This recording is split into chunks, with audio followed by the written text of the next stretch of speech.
Previously on the Lorekeepers. I will never trust the witch hunter. Not again.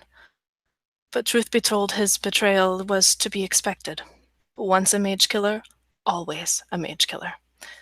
But Orlin, I trusted him completely. Why would he have done such a thing? Surely an honest conversation would have made more progress. If things were like they used to be, we could have spoken together. I could have made him see reason before he took such drastic measures. But he hasn't confided me since before. When I returned to Spellstead those months ago, he was distant and cold. I thought I was just getting space and time to mend, mentally and physically. Then he assigned me to the Dragon Gate, and it was more successful than we could have dreamed of. Not only the Dragonkin, but allying with the Lorekeepers. It should have proved that I was fully recovered, perhaps even stronger and better than before. I hoped I might see the warmth in his eyes once more. Instead, he looked at me like a problem he didn't want to face. I should know. I used to see that look when we lay next to each other, talking of the rogue arcane and the many challenges before us. It stung. Even so, I knew he would do what was best to protect the rogue arcane, and anyone who feels the pull of magic in their veins. I told Azarax as much. I hoped to ease the Drow's mind. After all our years working together, being together, I never imagined Orlin would threaten to destroy our greatest allies. And me. Marius was not bluffing there.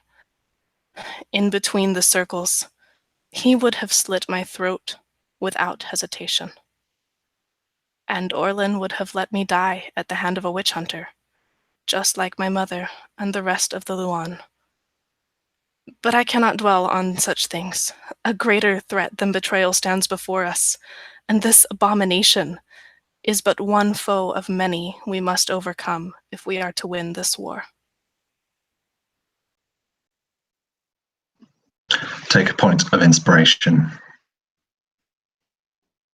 Magic is a spectrum. It has many shades that range from the lightest to the dark.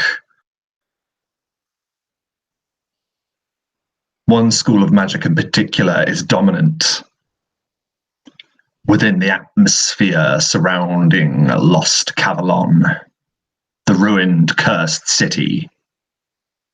It sits below a rolling thunderstorm that seems to converge at the top of a black stone monolith. Its shadow is long, and it rests upon the Lorekeepers standing before 50 heretical witch hunters with Nida and Lord Inquisitor Toth before them, or rather, as he is now known, the Lich Knight. He takes one step forward in his black plate.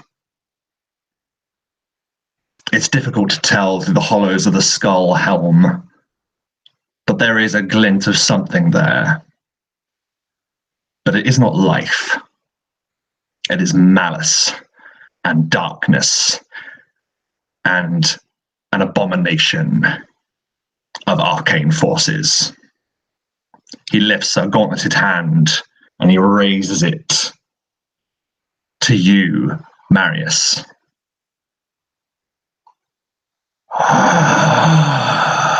My son,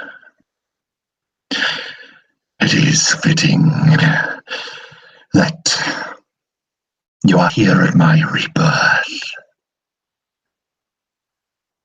This is a dawn of a new beginning. Kneel.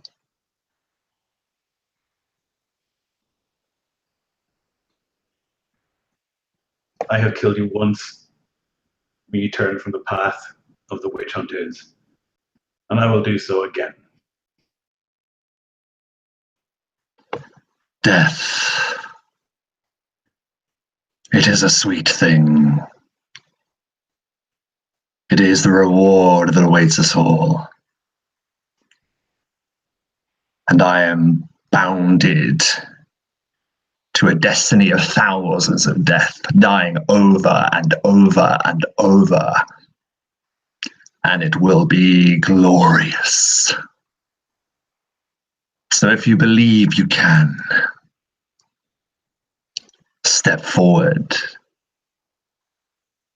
And you notice as he says these words, a collective shudder run through the accrued witch hunters that stand at his back,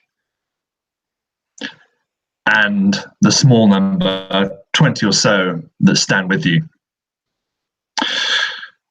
Azarax, what is running through your mind? What tactics are surging through your troubled brain as you watch this situation unfold? Azarax is a learned man. He's read about the abominations that can rise from necromancy. He knows of death knights. He knows of liches, but this is something different, possibly worse. In his mind, he's scrambling to make sense of this scene. The black stone obelisk perhaps is a source of this power, and words echo in the back of his mind. Every witch hunter amulet, a phylactery. He snaps out of it. We see his familiar, his own severed hand, scramble up like a spider from his cloaks, flip upside down to hold the gem of seeing over his eyes as he activates the ability to see what is not there. I will activate the item and try to gain, see if I can see anything about this surrounding. The most important thing that he feels is finding the phylactery for this Lich Knight. So that's specifically what he's looking for. Absolutely. And remind me, with True Sight, you can just do it, can't you? It's not like you're rolling or checking anything. That's right. True, yeah, it gives you True Sight. I should pull up the thing, but I'll make sure. No. I'm pretty sure that's it, and absolutely you would be able to use this. And the first thing that you notice is this seeping oil-like blackness of magical energy dissipating rapidly from the vast monolith that you stand basically in front of and beneath the shadow of it. You are picking up exactly the same thing that you've always felt from the witch hunter medallions. You know that it makes a witch hunter immune to anti-magic fields.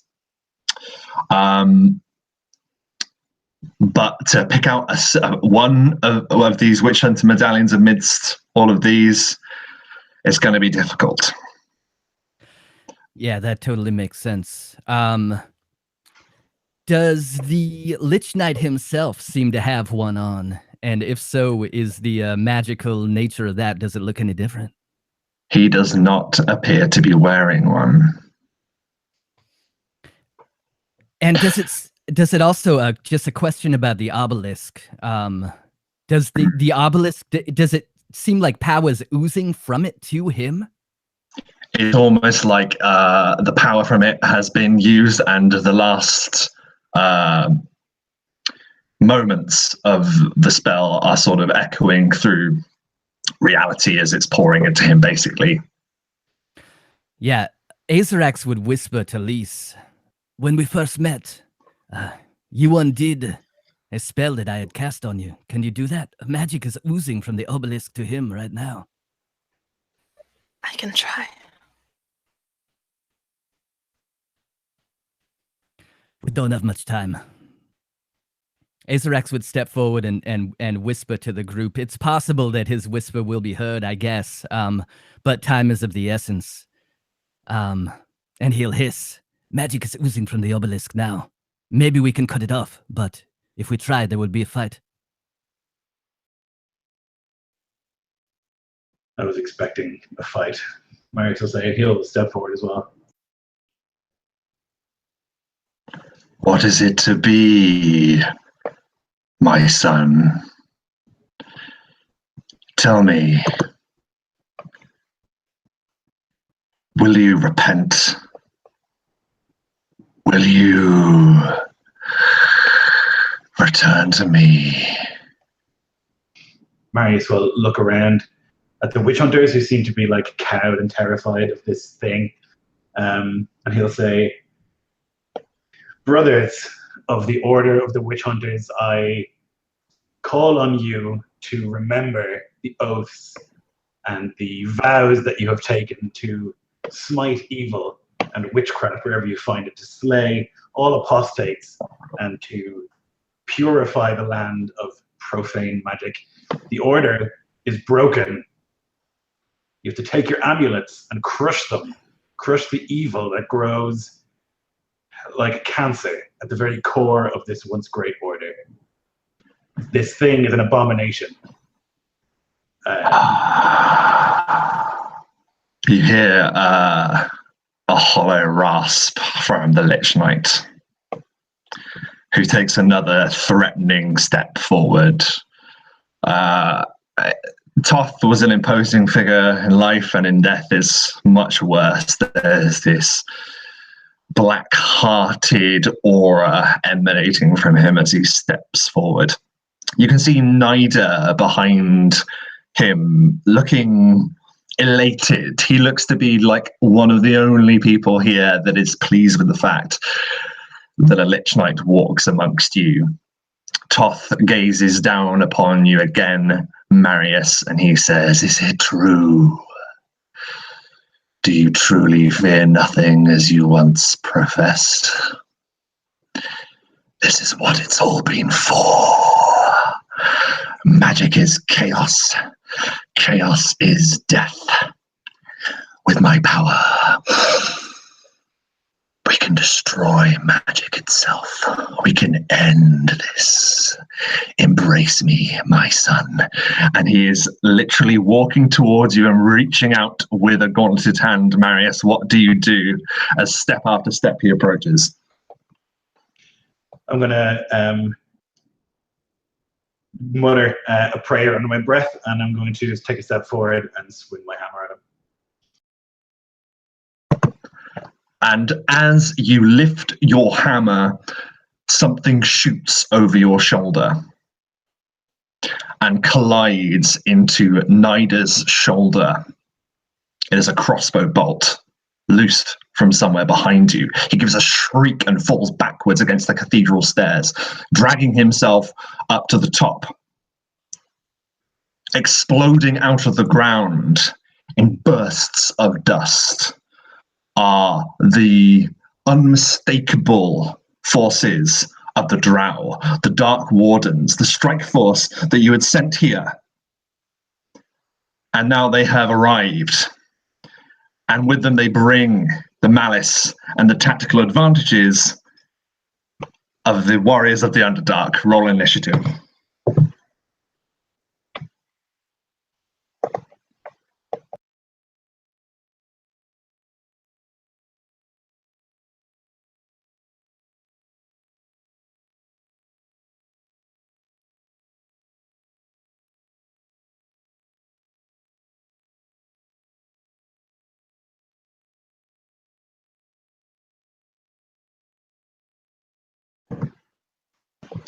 Okay, if you don't mind, if someone could put that in order for me, Lloyd, would you be so kind?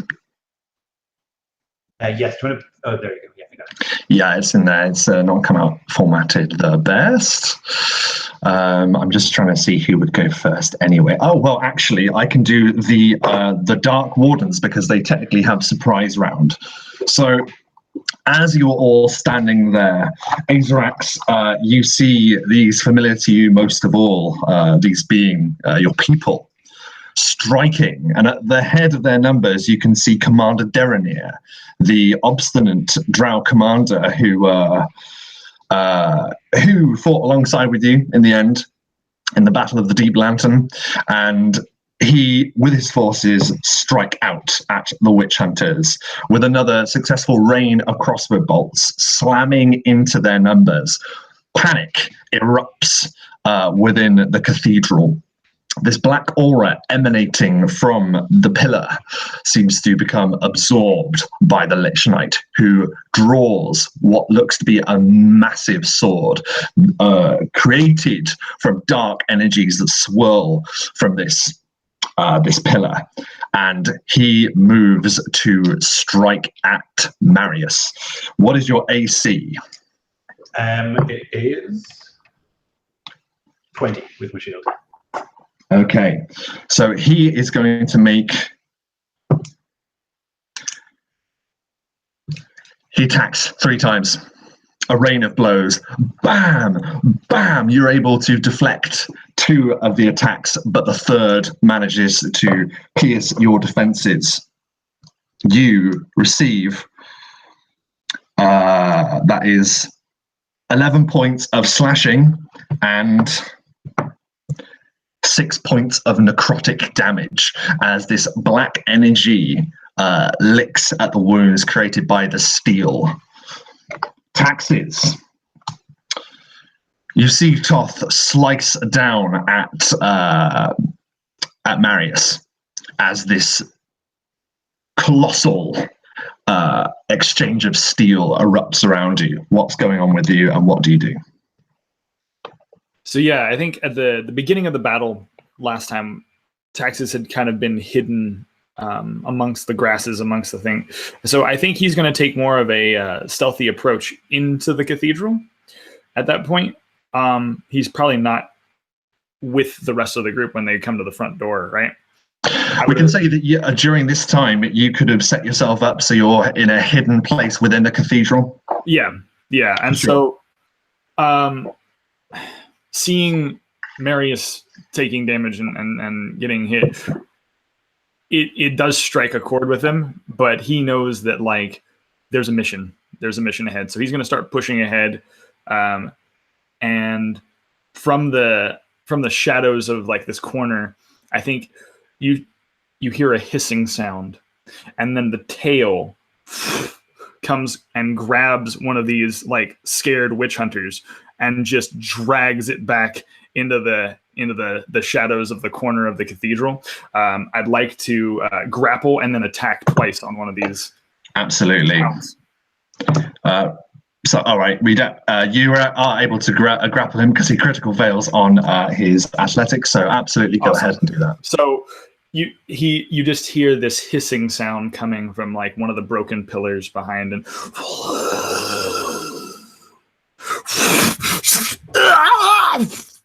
and he gets dragged back into the darkness, and then just I'm gonna try to attack him and stab one of the witch hunters. Yeah, absolutely.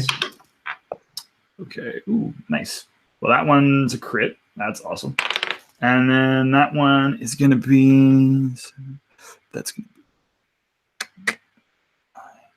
So 16 to hit? Unfortunately, it doesn't actually pierce through his armor for the first time, but you are able to drag him into the darkness. You do get a second attack? Yeah, so I'm going to do a second attack. So the second one's going to be 18. Yeah, 18 plus 9. So that's going to be a 26. Absolutely. That is able to hit. Roll out your damage and whack it into the chat. And whilst he does that, Azrax, the one of the witch hunters vanishes into the darkness. Your kin have arrived and are reinforcing you. What do you do? As a flurry of motion happens as this battle begins to swiftly unfold, Azrax's form shimmers. It folds out and folds out upon itself again. I'd like to cast Mirror Image. Would I have been able to do that as the fight was starting, Rob, or is that going to cost my action this round?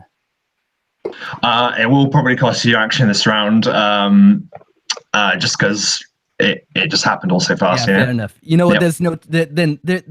There's no time for that. Azarak steps in between a pair of these flying buttresses. He sees almost in slow motion as these witch hunters run forward. He looks back and he sees the Dark Wardens there as well. And he calls out to the Dark Wardens and he says, "Warriors of the Underdark, focus your fire upon the Lich Knight.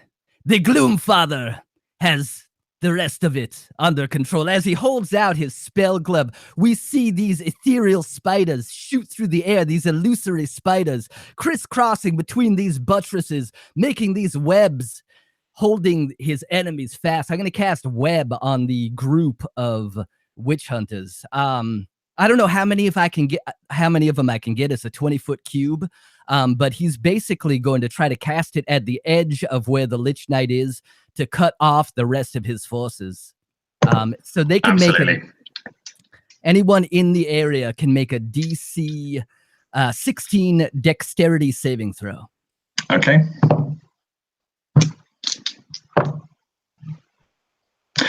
So the majority of those rolls failed, so I'm going to say that you're successful. There are lots of them, and they're packed tightly together. What happens? I imagine that it's possible that some of these witch hunters have encountered this before at the Mirror of the Moon. The magics of the apostate, these glowing ethereal webs, horrible magics from the Underdark, the things that they've been trained to fight against, holding them fast. As they begin to struggle, it just wraps them up worse and worse. And although some of them escape, they are truly stuck fast within these huge. I'm making like hand signals, but I realize my camera's not working. But they're held fast beneath these crumbling buttresses of this once resplendent cathedral. As this happens, Azarax will duck behind some of this rubble deep into the darkness. I can't do a hide action, but if it's dark in here, he can see well in the dark, and he assumes that these witch hunters can't, so he's going to retreat and try to give himself some cover that way. Perfect. And at the end of your turn, the Lich Knight is going to take the first of his legendary actions, and as you are trying to skirt your way into the darkness, he goes, "Do not run from me, spider." And he reaches out a gauntleted hand, and you see a black ball of energy explode from it and collide with you. I would like you to do a Constitution saving throw, please. I will do that. Is this a spell that he's casting? It is. As he holds his hand out, we see as the last of the webs emit from the spell glove, Azarax turns and holds the spell glove out. We see the sigil begin to spin as he utters an abjuration word of unbinding. I will cast counter spell on that motherfucker. So if it's 3rd level or under, it's going to stop. Otherwise, I need to make a roll. What does it look like when you stop the Lich Knight's initial spell from not connecting with you? What does it look like? I imagine that this ball of necromantic energy is launching forward, and at the last moment, there's a blast of blue light as it just winks out of existence. And he turns to the Lich Knight and he says, "You're going to have to do better than that, you skeleton son of a bitch," as he ducks into the darkness. Amazing point of inspiration for that. That was absolutely incredible. It is now the Drow Dark Warden's turn, and they are going to do as the Gloom Father commands. And they are going to open fire one last time with their crossbows before they engage in melee combat. You see a wave of black bolts fire over you again towards the Witch Knight. The Lich Knight. That's going to get annoying. Let's see how many connect. Okay, so pretty good. Okay, I'll do some quick damage for them. Oh, excellent. So you see a number of these bolts just slam into the Lich Knight. And they stick out of him in odd angles before you, Marius, as he takes a step backwards from the impact of all these bolts. But then you see he brings up an armored armor and just goes and breaks off the fletchings, just leaving black spikes coming out of his armor. and he continues towards you and his offense against you all. You see, all of you, it is no secret, Nida clutching onto his shoulder. You can see that the latest inquisitor of this order does not intend to fight, and he scrambles up the stairs and begins running in the opposite direction of the battle. That is how he is going to spend his turn, if the witch hunters nearby don't grab him. You notice, and for now they will be denoted as shadow lighters, some of the witch hunters clock this and are going to attempt to attack him and grab hold of him. Of 4 that attempt it, only 1 succeeds, but 1 is all that is required. You see one of the witch hunters barrel out of nowhere and tackle Nida to the ground. You suspect that the angle he falls, it might even push that bolt deeper into his shoulder. So that's what the shadow lighters are doing, and they are. You notice that a number of the witch hunters are turning to face their brothers, unsure about who's going to fall on what side. Weapons are drawn. The chaos is abundant. Marius, it is your turn. You have never understood the principles of this order. I've pre-rolled, Rob. I got a 24 and a 28 to hit. Okay, you absolutely connect with the 28. He is going to choose to use his reaction to parry the 24. So 1 attack lands. Tell me what it's like and do your damage. Yes, I've rolled that as well. It's 13 bludgeoning, 21 radiant from a smite. Oh, you beautiful man. So he launches the hammer back, and it has that subsonic boom, and there's like a bright white light that follows as he smashes it into the knee of this enormous skeleton knight in front of him. A practice move that Marius has done many, many times. They never expected the kneecap. And so smashes and then lifts his shield and waits for the inevitable legendary counter-attack as he brings down his weapon. You can see it's more of a spell than an actual melee attack at this point. He holds it aloft, and there is a colossal explosion of electricity that runs up it from behind you, connecting to the monolith. And he brings this thing down. Marius, I'm going to require you to do a dexterity saving throw, please. Yes, sir. 1 second. Natural 20, so 24. Oh my goodness me. As it's a natural 20, usually you would take half, but as it's a natural 20, I'm going to say you are able to evade all of it. How does it happen? I think it's like absorbed into the hammer. So he's like trying to block out of the way, and the electricity like starts to come, but then actually it's a book. It's definitely the book, the shield, that will just like absorb it, and it will peter out over time. And he will like pop his head over and just give this defiant look. Incredible. You are beginning to notice that the chaos, the cacophony around you is becoming rapidly more focused as heretical witch hunters and shadow lighters, as they'll be known just for the moment, begin to pick what side they're on. And you start seeing witch hunter grabbing witch hunter, brother and brother, sister and sister, seizing hold of each other and just shanking them. And you just imagine that whoever is going to be left are going to be the future of this particular regiment of witch hunters. It is brutal. There have been stories that have run through history of what happens when heresy and dark magics infect the witch hunters, and usually it means that the battalion just eats itself. So that's what they're doing. Essentially, they're just shanking brother and sister. Lisa, it is your turn.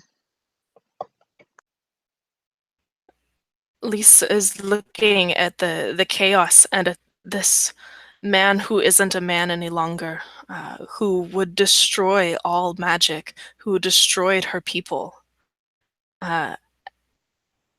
And she begins running towards him, and she pulls out a blade, but as she begins running, the blade disappears from her hand, and her form begins to shimmer, and she goes faster, and she turns silver and white.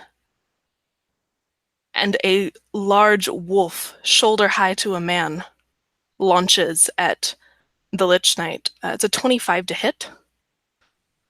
It's 12 bite damage and 7 radiant damage. Oh my As goodness me. One of the guardians of the Luan has emerged.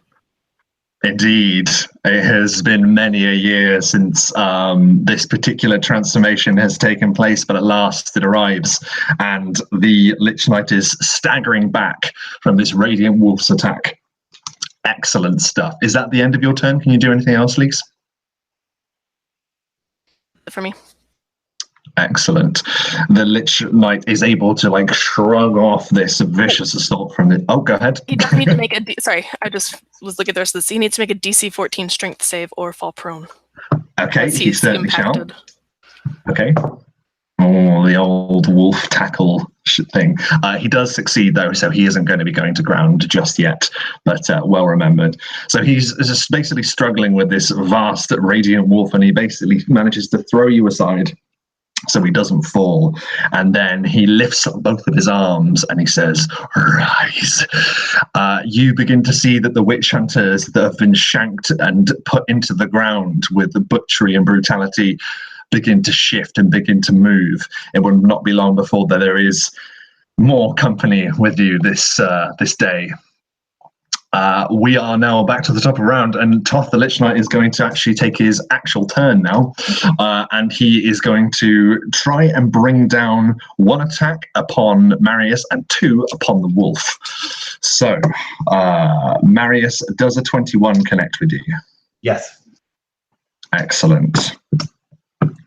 Okay, you're going to take 9 slashing damage and only 4 necrotic damage as he slices across your chest with this blade. Let me roll the 2 attacks against the wolf. Okay, so that is a 24 and a 17. Do those hit, Lisa? Yes, those both hit.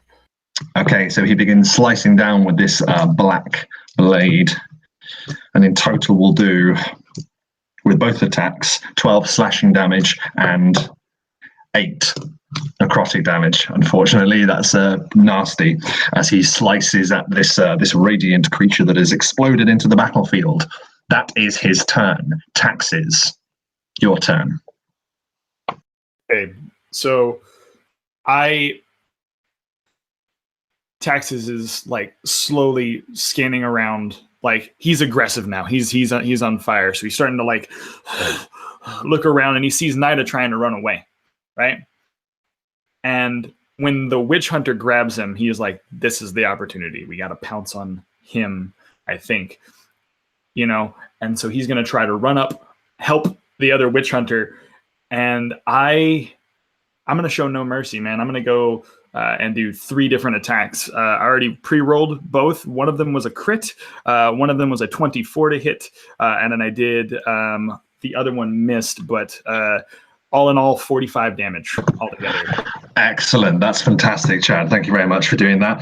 Tell me what it's like as you begin ripping into Nida, because that's a brutal amount of damage, and he's just on the ground and takes it. What does it look like? Yeah, so I think it's from one side of the cathedral to the other, you just hear this massive bound, right? Like a wolf just coming out of, very similar to the wolf that we just saw, right? This just bounding, lumbering dragonkin, just you're not going to escape today.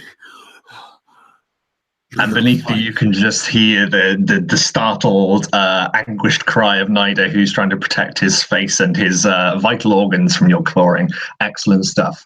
Azarax, it is your turn. From the shadows, seeing the pandemonium of this battle unfold, his Lorekeepers, brothers and sisters, wreaking havoc upon his foes, the witch hunters conflicted, brother fighting against brother. He surveys the battlefield. Now, Rob, so we have a group of witch hunters who are held by the web, right? That's correct, a good many. And we have so that's that's sort of over on one side of the cathedral, I guess. So they would be on his, I imagine, to be on his right, which would be your left. Gotcha. Okay. And how close How close is all of this to the black obelisk? Not too far, about 60 feet. 60 If that. feet. Okay, gotcha. And finally the motherfuckers who are rising from the dead, where are they? Are they just strewn all about, or? Yeah, well, basically, as people are falling dead from this butchery, they're beginning to stand back up. You can see that many had died previously to this point with the initial coup that cost many of the witch hunters their lives. So there's them, and obviously the fresh dead who are having their throats slit and then instantly standing back up fresh.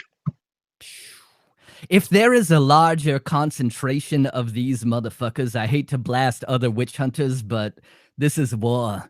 We see, so I'll leave it up to you. I'm definitely not trying to blow up any Lorekeepers, and I would like to minimize casualties of people who are not on our side, but not Lorekeepers. But we see from the shadows, from underneath these arches of the crumbling cathedral, we see a small bead of blinding blue light, pew, shoot out and explode in a 20-foot diameter sphere, 40 feet across. So if I can blow up some undead motherfuckers and target the obelisk in it, that's what I would like to do. You can absolutely do that. Towards the back of the ranks, that is where your fireball is going to land, where there's just blood and chaos and that power slowly eking from that thing. Absolutely. What do they have to make to evade that? That's a dexterity, I believe. Yeah, DC 16 dexterity saving throw. Okay, let's have a go. So, again, the majority of them fail, so that's full damage. I rolled good on damage, too. I rolled 36 points of damage, fire damage on these motherfuckers. And also, Rob, I have to ask, did any of the web get lit up in that, or is that too far away? I'm going to say a portion of it is, and if nothing happens, then eventually the web will burn away as your fireball blasts within the center of them. Yeah, so it burns away in a turn, and anyone who starts their turn in the fire is going to take 2d4 more points of damage. I could roll that now, or we could roll it later. Do that now, actually, Chris, just so we remember it, and then obviously next time we'll do it again if they don't get out or whatever. Yeah, that's 6 points of damage to them. Okay, so you can see them desperately, sort of those who aren't sort of eclipsed with the fire that erupts behind them. Those that are caught in the web are basically helpless as they see the fire beginning to travel up those webs and start covering their bodies, and they begin to shriek in agony as they burn and cook within their own armor. I'm sorry, the initiative has gone from there we go. Was there anything else you can do in your turn, Azarax, or is that that's it. Azarax is going to move. He's going to try to move closer to where Taxes and Nida are, but he's also wants to make sure that the Lich Knight is within 60 feet of him, so he won't move further than that. Absolutely. The Lich Knight is going to use one of his legendary actions to go enough as he senses where the fireball came from, and he is going to basically just blast what looks to be like a blackened fiery ball of his own. And this, I'm going to require you, Azarax, to do a dexterity saving throw, please. Is this a spell again, Rob? It is a spell. Do I want to? Yeah, I got to counter spell this motherfucker. We're going to counter. Okay, here we go. Do you need me to roll? Is it above? No, it's not that. It's you have to say what your number is, and I'll tell you whether it beats the spell level, essentially. Oh, so you want me to roll? I thought it was that essentially you get your I think the way here, let me look it up. I think we did it right last turn. Counterspell is if it's third level or lower, Third it level just or lower. stops. And if it's higher, then you have to, Locus has to roll, depending on what the level. Third level or lower. Okay, in that case then, tell me how you blink out that spell, man. I imagine the Lich Knight is a creature of power, perhaps unlike any that we've ever faced. But as we assail him on all fronts, I imagine that he's probably somewhat distracted. He senses Azarax over in the corner. But again, I imagine Azarax is even more ready for it at this point. I imagine that as the blackness shoots out, we actually see a beam of coruscating energy shoot from the spell glove and wash over the Lich Knight and shatter like glass as his magical effect is undone. He gives a hollow roar as you defiantly cease another of his spells. Next time he's going to have to, and I'm going to have to remember to do something a bit more powerful. The drow basically sling their crossbows to their belts, and you can see long curved blades be drawn, glittering, reflecting the lightning above them. And once again, the drow march upon the surface of this world and strike into the heart of the assembled cooing witch hunters. And you see that the overall initial charge from the drows is pretty devastating. They smash into their lines and weaken a significant amount of their numbers. All I will say is thank God for hit point pooling, because if I'd never ever been taught to do that, my goodness me. Nida is upon the ground and he is going to attempt to do something.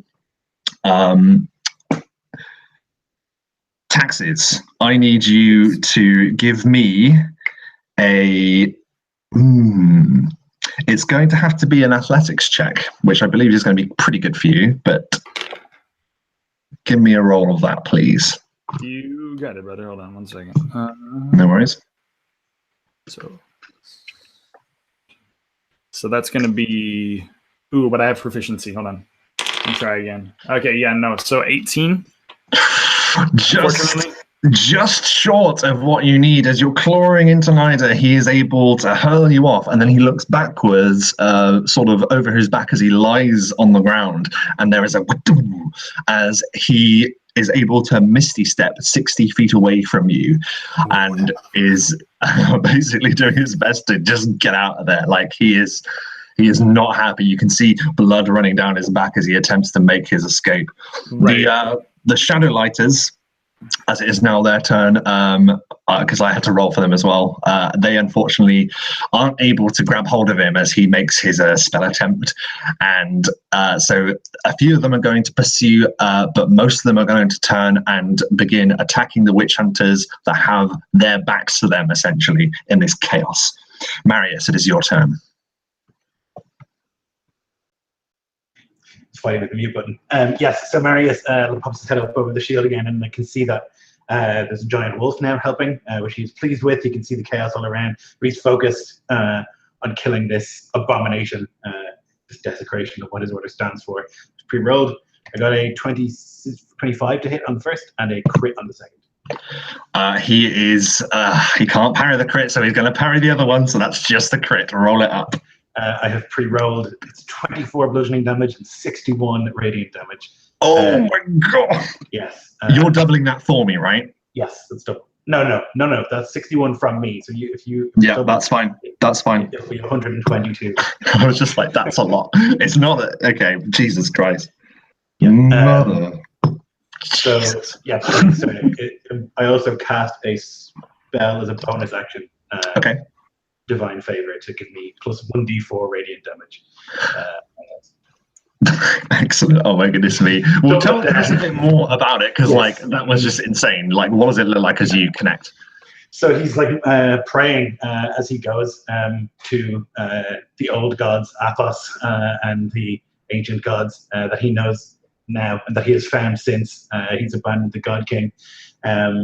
And he's got the hammer is just like glowing. There's this light coming from it, and there's like a rage and a fury within him, and like this thing, and like this man that he had followed and considered to be a paragon of his order, and like he sees now that was just not the case.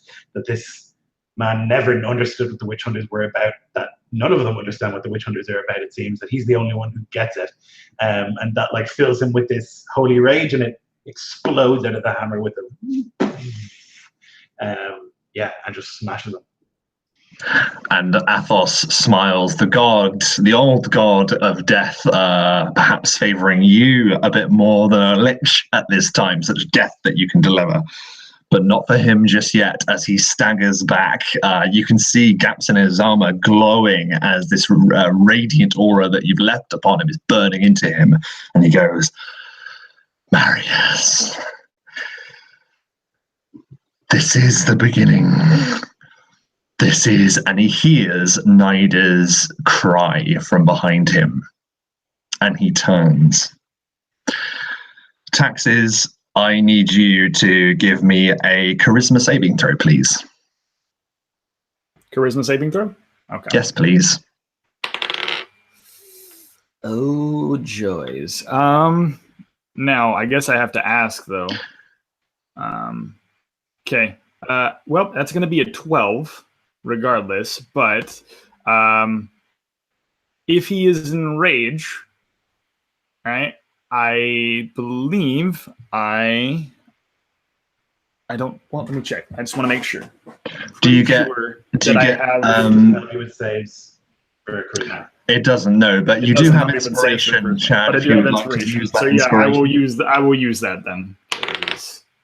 Okay, cool. That's better. 19. Yeah, you basically you see him look over his shoulder, and he basically reaches out to do something, but then he stops. As something has prevented him from doing what he was about to do, that I'm not going to tell you what he was about to do. But anyway, that is his legendary. So it is now the heretical witch hunters are going to do their best to stab back at their betrayers. And they are basically beating them back. It kind of looks a bit even for them. Lisa, it is your turn. This large wolf has stepped back and is jumping again, and it glows slightly like moonlight. It's 21 to hit, and it's aiming kind of for the back of his neck, because he's engaged with Marius, and Lys is trying to counterbalance Marius's attack. It's 10 bite damage and 9 radiant, and again with the DC 14 strength save. Okay, excellent. Let me see, because he does take that damage, absolutely. Again, he rolls a 17 on the die for his strength saving throw, so he isn't going down. But yeah, like what is this radiant energy like in the form of your attacks with your claws and your teeth? It's from the wolf itself. It's emanating, like the bite glows when the teeth marks are left. Just this silver shimmer.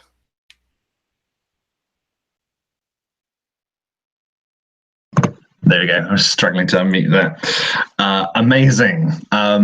Around you, Lys, you're seeing creatures. I say creatures, people rising from the ground, getting back up with what look to be lethal wounds, and the dead are going to strike, and they're going to make attacks at 2 of you, which I will determine randomly. So that's going to be Marius and Lys. So that's actually quite handy. The one that attacks you, Marius, is an 18, which I don't think is going to hit. That'll miss, yeah. It misses. The one that goes for you, Lys, is a 14. That'll hit just barely. Oh my goodness. Okay. Well, that's 3 points of bludgeoning damage as one undead gives you a bash, essentially. And we're back to the top of the round. Toth, the Lich Knight, is absolutely furious with this assault that he is enduring. And he seems particularly annoyed that whatever happened just then, where he reached towards Taxes, did not go the way he thought it would. So he is going to reach out and he's going to attempt to do it again. Taxes, charisma saving throw, please. That's a 3. So you're standing there, and It looks like maybe it's because he's just emerged and he's just getting the grips of his new powers, and he reaches into even darker recesses, a pool of rotted power within his soul. And he just waves his hand like that towards you, Taxes. You look down as you're sprinting towards Nida, and it's almost like you stumble, like you're losing energy in your legs and in your limbs, and you look down and you see that you're beginning to fade away, Back to the Future style. What's it like as you are taken away from this life? Wow.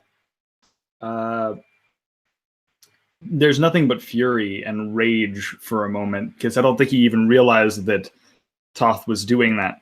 He turned his head, looked, didn't happen, kept moving. And then he starts to feel his feet, his claws. He doesn't hear the tinking of claws against stone. He doesn't hear the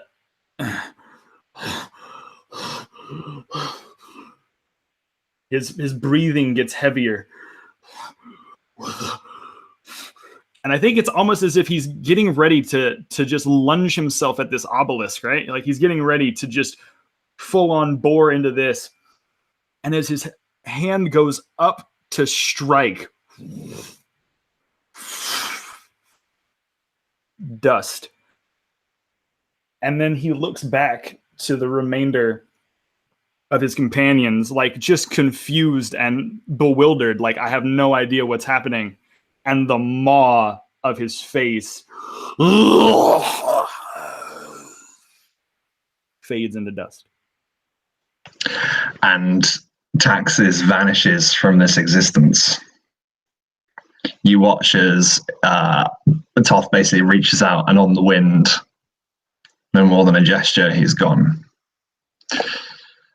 Azarax. Holy guacamole. So, that was Toph who did that and not Nida, right? Toth did that, the Lich Knight. Jesus Christ. Do I think that was... would Azarax know what he did? Is there any way for him to know what he did? You can definitely make a check to see, and that would be a knowledge arcana roll, please. I'd rather not... I'm not going to use my action to do it. Can I just You don't need to use your action to do it. That's fine. Oh, the first one's a 19 on the die, so it's going to be good. 19. I have a really high knowledge arcana. I think that's what do I have, a +7 or something? Yeah. So that's a 26. So it's almost like your brain is working into overtime to try and understand what has just happened here, because Equinox has been capable of blasting someone apart with disintegrating energy, but that usually has some kind of effect or reaction when it happens, like people explode into yellow embers and the like, whereas it looks to the Taxes were just faded away, just gone. You know that for something like that to occur, it would mean that it would have an opposite reaction somewhere else. You recognize this to be a fabled, powerful, and horrifying spell known as banishment, which sends people to different places, and usually not very nice ones. Indeed it is. Azarax turns furious to the Lich Knight. He's been frightened this entire time, but this is something that's happened before. A feeling within him wells up stronger than the fear. It's rage. And he turns to the Lich Knight. And he says, "You spent your life hunting people like me. Apostates, you called us. Blasphemers. Look inside yourself and see what you have become. If you will not believe the words of me, an apostate, or Marius Hexenheim, the true chosen one of your order, perhaps you will believe those who you pray to. I don't know what just happened. Azrax holds up his hand, and we see the spell glove begin to glow, and we see a flame appear in it, a blue flame. It changes from blue to a white radiance as he holds it up into the air. It blasts up, it blasts a hole in this cloud cover as a beam of radiant light comes down, and above Toph, if he looks up for the briefest moment, he sees the horned helmet and the glowing eyes of Athos, the Lord of Death himself, as a hand of his fucking god reaches down, boom, slamming him to the ground. As I cast Phantasmal Force. This appears only in the mind of Toph. And he will need to make, I know this motherfucker's good at saving throws, but this is going to be an intelligence saving throw, please. Okay. What's he got to make? It's a 16. Tell me what happens as he fails. I imagine that we see for the first moment in this entire battle, we see Toph lose his composure. I'm sure that he is self-assured as a being of necromantic might, but seeing his own god reaching up and reaching down and pinning him to the ground. And I imagine that everybody else who's watching would see him look at something that's not there. No hole opened in the sky. There is no god reaching down above him, but he certainly thinks so. As he shrinks down, I imagine his arms would be pinned to his side. So as per the Phantasmal Force spell, if he thinks it's real, I can impose a condition on him. So I'm going to impose the fucking restrained condition on this motherfucker. And he can only break from that if he makes the intelligence save? If he, let's see here, the target can use its action to examine the phenomena with an intelligence investigation check.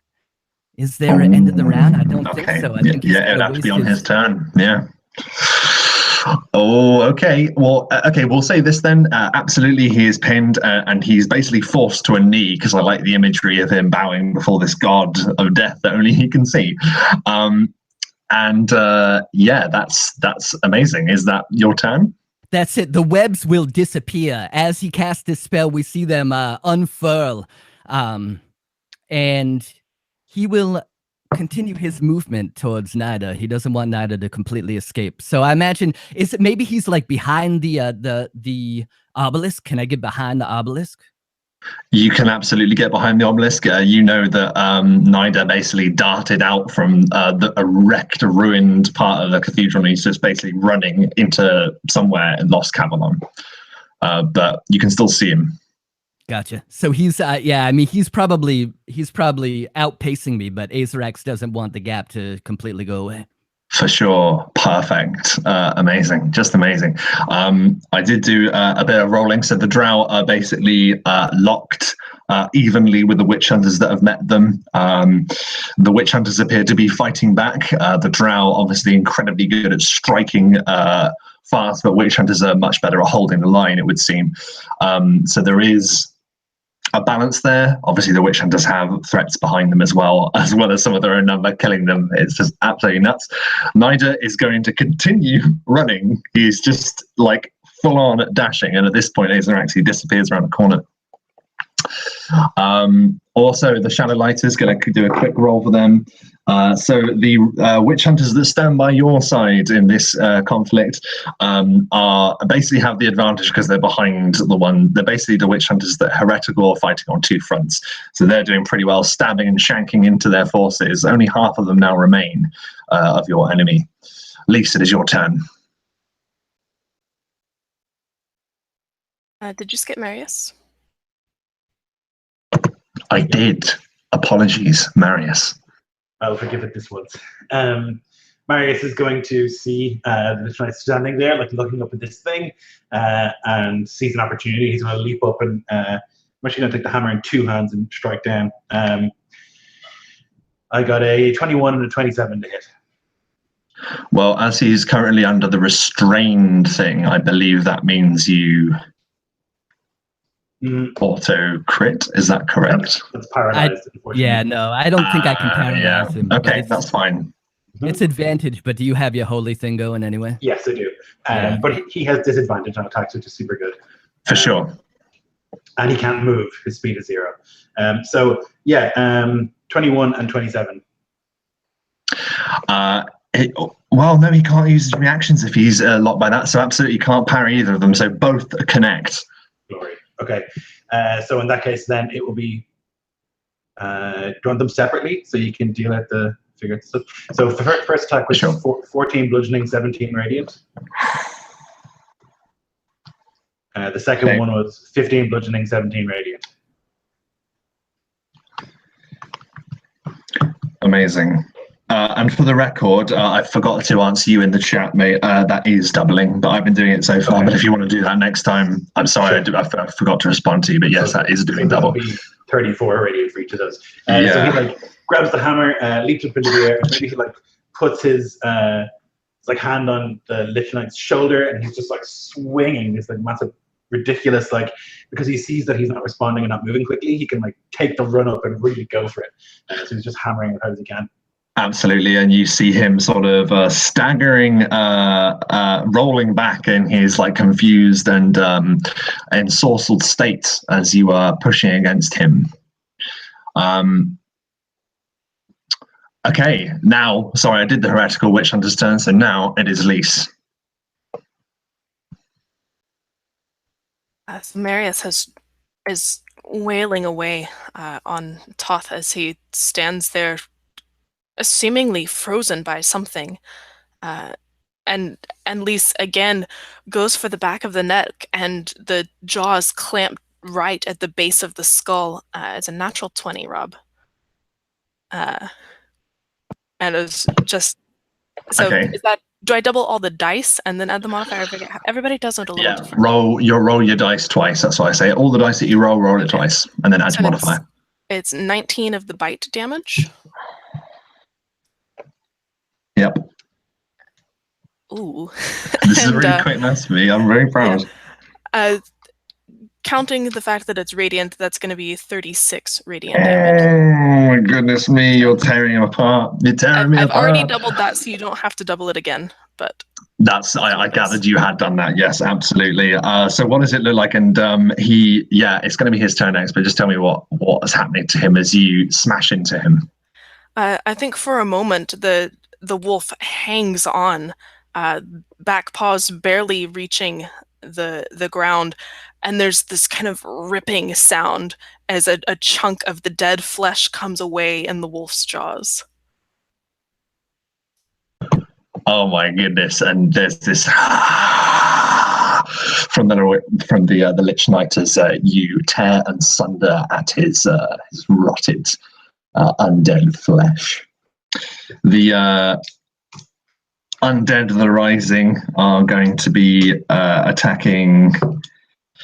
One's going to try and grab at Azrax but fails, and the other one is also going to fail as it tries to basically lunge for Udlis, but the wolven form that you've now taken is too fast for it. We're back to the top of the round. Toth the Lich Knight is going to use a legendary resistance to ignore that saving throw, so he is no longer succumbing to the effects of that mirage. Oh no, you said it wasn't a saving throw. He has to do investigation check, doesn't he, Locris? I mean, rules is written. Yeah, it's Yeah, and it, no, it that's uses fine. his action to do it too. Oh, does it indeed? Okay, all right. So he will use his action to make a. What has he got to get? He got a 21. Oh yeah. It's my spell save DC, so that's a 16. Oh, okay. Yeah, so he's good. Okay, so he's fine, but that is his action, and essentially he's going to be moving back, and he's allowing basically a number of the witch hunters that are before him, ensorcelled by him, to basically press into the gaps between them, trying to get his men between you and him, essentially. So he spends his turn moving back, and he's actually moving back up those stairs as he does so, hissing orders at his men.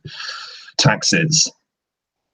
You saw nothing for a little while, and then it's almost like you're in a blazing world of light. Everything is in an almost negative like form. You see the reaching claws of dead dragonborn reaching out towards you. You see thousands of eerie souls. This is the dimension of the lost souls that you have been transported to. And they are clawing at you as you are slowly descending amongst them, and you are losing consciousness. You're trying to fight it, and then something happens, because the amount of damage that the Lich Knight took from Marius's strikes broke his concentration check, thus freeing you from the dimension before the 1 minute was gone. Taxes, you're back in the room. What do you do as you land? You have taken no damage, but you're going to, you're going to feel weird after that. So I feel like, so this is exactly what happens. He's trying to swim up through these claws, swim up through this dimension, and then he gets brought back, and there's this just guttural scream that emanates from the back of the cathedral as he comes back in. And I was going to attack previously beforehand, and I don't know if you would allow that. If like he could just bound out and immediately. Yeah, I don't think you would you? Forward. No. You know what I'm saying? Like that's up to you.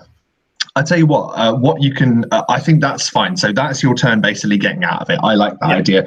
Next turn, you'll be able to recoup and attack. Absolutely, that's fine. Yeah, but there's just this guttural scream from the back of the cathedral as I fall back into existence, essentially.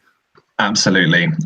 So it's at this point, because it has to be at the end of one of your turns, Toth is going to use another legendary action. He hasn't spotted that you've arrived back. Taxes, it would be very funny if he just put you straight back in, but that's not going to happen. He's actually going to level his gaze directly at Marius, who has just beaten him within an inch of his own life.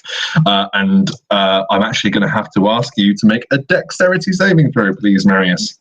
I shall certainly try. The gods are with me. It's an 18 on the die, and I add my charisma modifier to my saving throws because I'm a paladin. Absolutely. So, you succeed. This time, however, it wasn't a crit, so you are going to take half of this as a blast of fiery and necrotic energy envelops the one side of you as you hurl yourself out of the way as a hellfire orb connects with the ground next to you. So this is going to be 15 points of fire damage, which you take half of because of your armor. Because it's 50? 15. Okay. 15.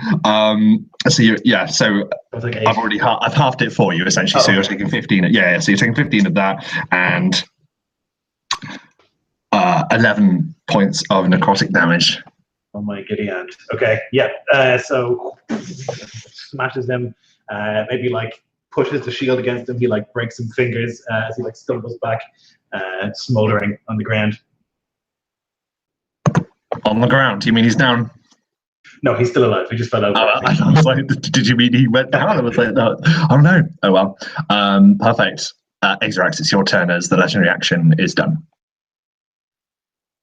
Azrax, seeing this hellfire orb, realizing that the stakes are getting higher and higher, something nags at him in the back of his head.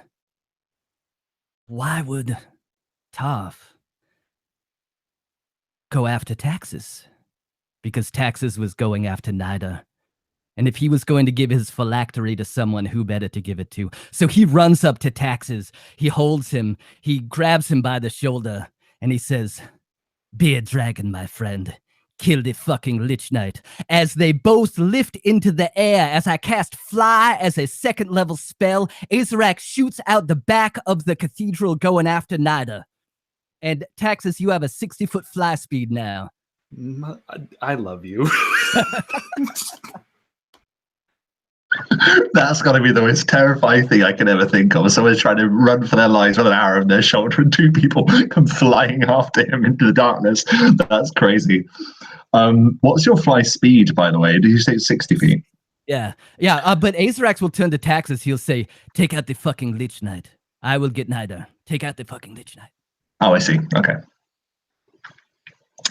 So next round, you're easily going to be able to catch up with him, because no matter how fast he can run, you're always going to be able to fly faster than him. So you will catch up to him next turn, Azarax. Perfect. The Drow Dark Wardens are basically pressing against the numbers of the Witch Hunters. It seems like the battle is definitely going in your favor. Nida is going to continue running, and he looks over his shoulders and he sees a shadow in the sky, and he doesn't know what it is. The Shadow Lighters are pushing against the ranks of the Witch Hunters from the back.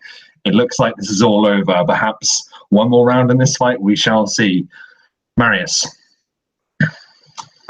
Okay. So he's like knocked back by this hellfire blast. He sees people flying through the air. He doesn't know what's going on, but he knows that he's focused and has to kill this thing, or if he can manage it. And so once again, he strikes out with the hammer. I got a 27 and a 23 to hit. He's going to parry the 23. Okay. It will be 34 radiant and 13 bludgeoning. That's doubled already. Okay. What I'd like you to do, Marius, is I'd like you to roll the damage for the attack that I said he parried. Okay. I have done that. It is 32 radiant and 14 bludgeoning. So with those numbers in mind, tell me how you put the Lich Knight to the ground. Glory. So he's like smoldering. The shield is probably on fire, and like all the beautiful sort of filigree has like melted and like run together. And he'll like cast that to the side of his burning arm. He'll grab the hammer in both hands, and as the Lich Knight is like watching all the insanity, he's going to just like lift it up, flip it around so it's the pointy end, the pick, and smash one into the knee, and as he falls down over his head and into the head. And then just continue doing that. Marius just like losing, I think, the run of himself and like not really focused in the way that he usually is. There's like a lot of emotion there. And he's just shouting, "Die!" And your voice, you can almost hear your voice like an out-of-body experience, and there's a ringing in your ears. You're just smashing it again and again and again, and it's almost like you can hear a voice in your mind every time you make another strike, and it says, "This is just the beginning. Always remember, magic is chaos. Chaos is," bam, one last strike from a furious, raged Marius, and the voice is gone. The battle basically ebbs and goes quiet. More than 75% of the witch hunters now lie dead. The ones that rose from the grave collapsed to the ground. All darkness and all blackened necromantic energy from the monolith dissipates. Azarax, you see a shadow of someone running through the ancient streets of Lost Kavalon. The Gloomfather in the night sky. How do you bring down Nida? What are you going to do? Do you want me to do it narratively, or do you want to do it like a spell? I want you to make an attack. He's still technically up, and he's not going to like whatever it is I'm sure you have in mind for him. Do you think Azarax would know? Would he like see behind him that like black necrotic glow disappear? Would he? Yeah, you hear like a as that necrotic energy lifts from the scene. I imagine that Azarax at this point would you know what? Azarax thinks about saying something, a witty comment, but then he thinks the better of it. It's better to strike this man unawares as pew, a blue bead of fire shoots out. I'm going to use my Lorekeeper granted highest spell slot to cast a fireball at this motherfucker. Fireball? Yeah. So dexterity saving throw. He's going to attempt it. He gets a 17. Oh, that's a pass. Okay, so he takes half, I guess. Fireball, I believe I'm right in saying is even if you succeed, you still take half. You take half. Yes, he does. Yeah, he does. so he'll take half of whatever your damage is, Lucas. He'll take half of 33 then. Oh, what is that quickly? 16. Tell me how it knocks him to the ground. I imagine he's running through these ruins, and we see him in the streets for a moment, right? Unbeknownst, the shadow of Azarax is above. He dots to the left, he dots to the right, and then all of a sudden, like a blue meteor right in front of him, there's an explosion of dust and debris, and he's tossed into one of these crumbling walls. And for all intents and purposes, he is disabled. You basically just knocked him over into zero. So you can decide whether or not you do with that. He seems to have an essence of life about him still as he lies sort of in the blasted stone of the road he was running down. What do you do? Absolutely. So is he still conscious, or is this sort of like a narrative, like he's like barely conscious, like he's just on the ground, like obviously a detonation just exploded next to him. He managed to make it, but it still wasn't enough. He still took enough. I imagine Azarax lands right on top of him like a cat who just jumped on you while you're in bed. He reaches down and pulls the amulet off of his the witch hunter amulet off of his neck. Every amulet of phylactery. Blade, the sharpened wand goes to Nida's throat. Where's the phylactery? Tell me now. You want to be master of your order, I get it. I understand. I'm a man who has lived his life in fear as well, but now I have power. Power can be yours as well. Think about it. If you are the one who was to turn against this Lich Knight who lies dead, think about the glory of your order. There is no need for you to be our enemy. Tell me, where is the phylactery, and I will let you live. There is... He begins as he's sort of like in this almost weird half-conscious state, sort of like slumped like on the road, but he's like staring at you, not moving. He's just got this weird expression across his face, and he says, there is every reason for us to be enemies. You are a drow. You are an apostate, he spits. You are everything I was taught to hate. You really believe that we would keep the phylactery of our father so nearby?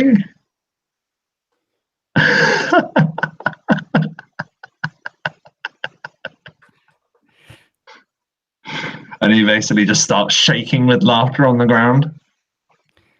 Yeah, Azarax will look at him in the eye, just with pure malice. He looks over at the disfigurement on the side of his head, where his ear was cut off, and he says, well, if you change your mind and you want to speak, I'm all ears. He grabs his head and slams it on the ground to knock him unconscious. Amazing. And as you bring that down to knock him into the deep darkness of unconsciousness, that is where we're going to take a short moment to say hello and welcome to Performance Check. My name is Rob, and this is the Lorekeepers Chapter 16, Wrath of the Lich Knight. But it should probably be called the Wrath of the Witch Hunter ability and the Wrath of the Lorekeepers, because you did exceptionally well there, guys. We're going to go through, we're going to introduce ourselves, we're going to plug anything you want to plug, and then we're going to take a short break before we continue. And we're going to start with Locrius, man. I just love that pun at the end. That was great. Oh man, I grew up on the 80s Arnold Schwarzenegger movies, so any chance to make a stupid pun, I'll take it. My name is Locrius. You can't see my weird busted up cerulean mug, but if you see the little Skyrim Locrius picture, that's kind of what I look like, except I'm not quite that much of a badass warrior. And also my Viking helmets don't have horns on them. Hey, talking about Viking helmets, my main man Lord Collins has a Iskloft Kickstarter, and I know he's humble, so he might not want to plug it, but you should back that shit because it's awesome. All right, I'm Locrius. I'm gonna go pee. Amazing, you go, man, and that was really badass. Anyway, man, we'll save Lloyd to last. Chad. Hi. Yeah, this has been a blast so far. For those of you who don't know me, my name is Chad Nick. I have a YouTube channel, Chad Nick. You can go find it. It's Knick. And then you also can find me over at a little known podcast called The Dudes of Yore that I hang out with Jeremy Lilly and Jeff Doty with. And then there's also I'm also over on Dice on Ice with some Cryfoth stuff, so go over there and check that out too. Yeah, other than that, like, I'm really digging this game. I almost like had a crestfallen moment there. I was like, what just happened? But greatest thing I've ever experienced. So thank you for that. That's amazing. You're welcome. Banishment is a bit mean, and as I'm not declaring exactly what the spells are that I'm doing, it kind of makes you think, oh, I've just faded from existence. I guess I'm dead, but you just got put somewhere else. But you could have died if Marius hadn't done enough damage, so there's that. But good to have you, man, and well played. Taylor. I'm Taylor. I'm playing Lise. I spend a lot of time on Rob's channel and Lloyd's channel. That's absolutely correct. And finally, the secret of Evermore has been revealed, and now finally, Lloyd, there are like 3 people that are subscribed to my channel that aren't subscribed to yours. So if you'd like to pitch something to them, by all means, go ahead. Our cross promotion levels are like alarmingly high. We have almost exactly the same audience. Yeah, I Kickstarter for a thing I made, the book about Vikings. If you want to check that out, you can do that. It's pretty good. We've made lots of money so far, and we would like to make more so we can put more art in it. Check it out on Kickstarter. Yeah, Iskloft. Yeah. I will do my best to remember to whack in the link into the description once this session is concluded. Guys, 5-minute break, go relax, get yourself a drink, and we will be back shortly. For those of you watching now, thank you very much, and we'll be back soon.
I've returned.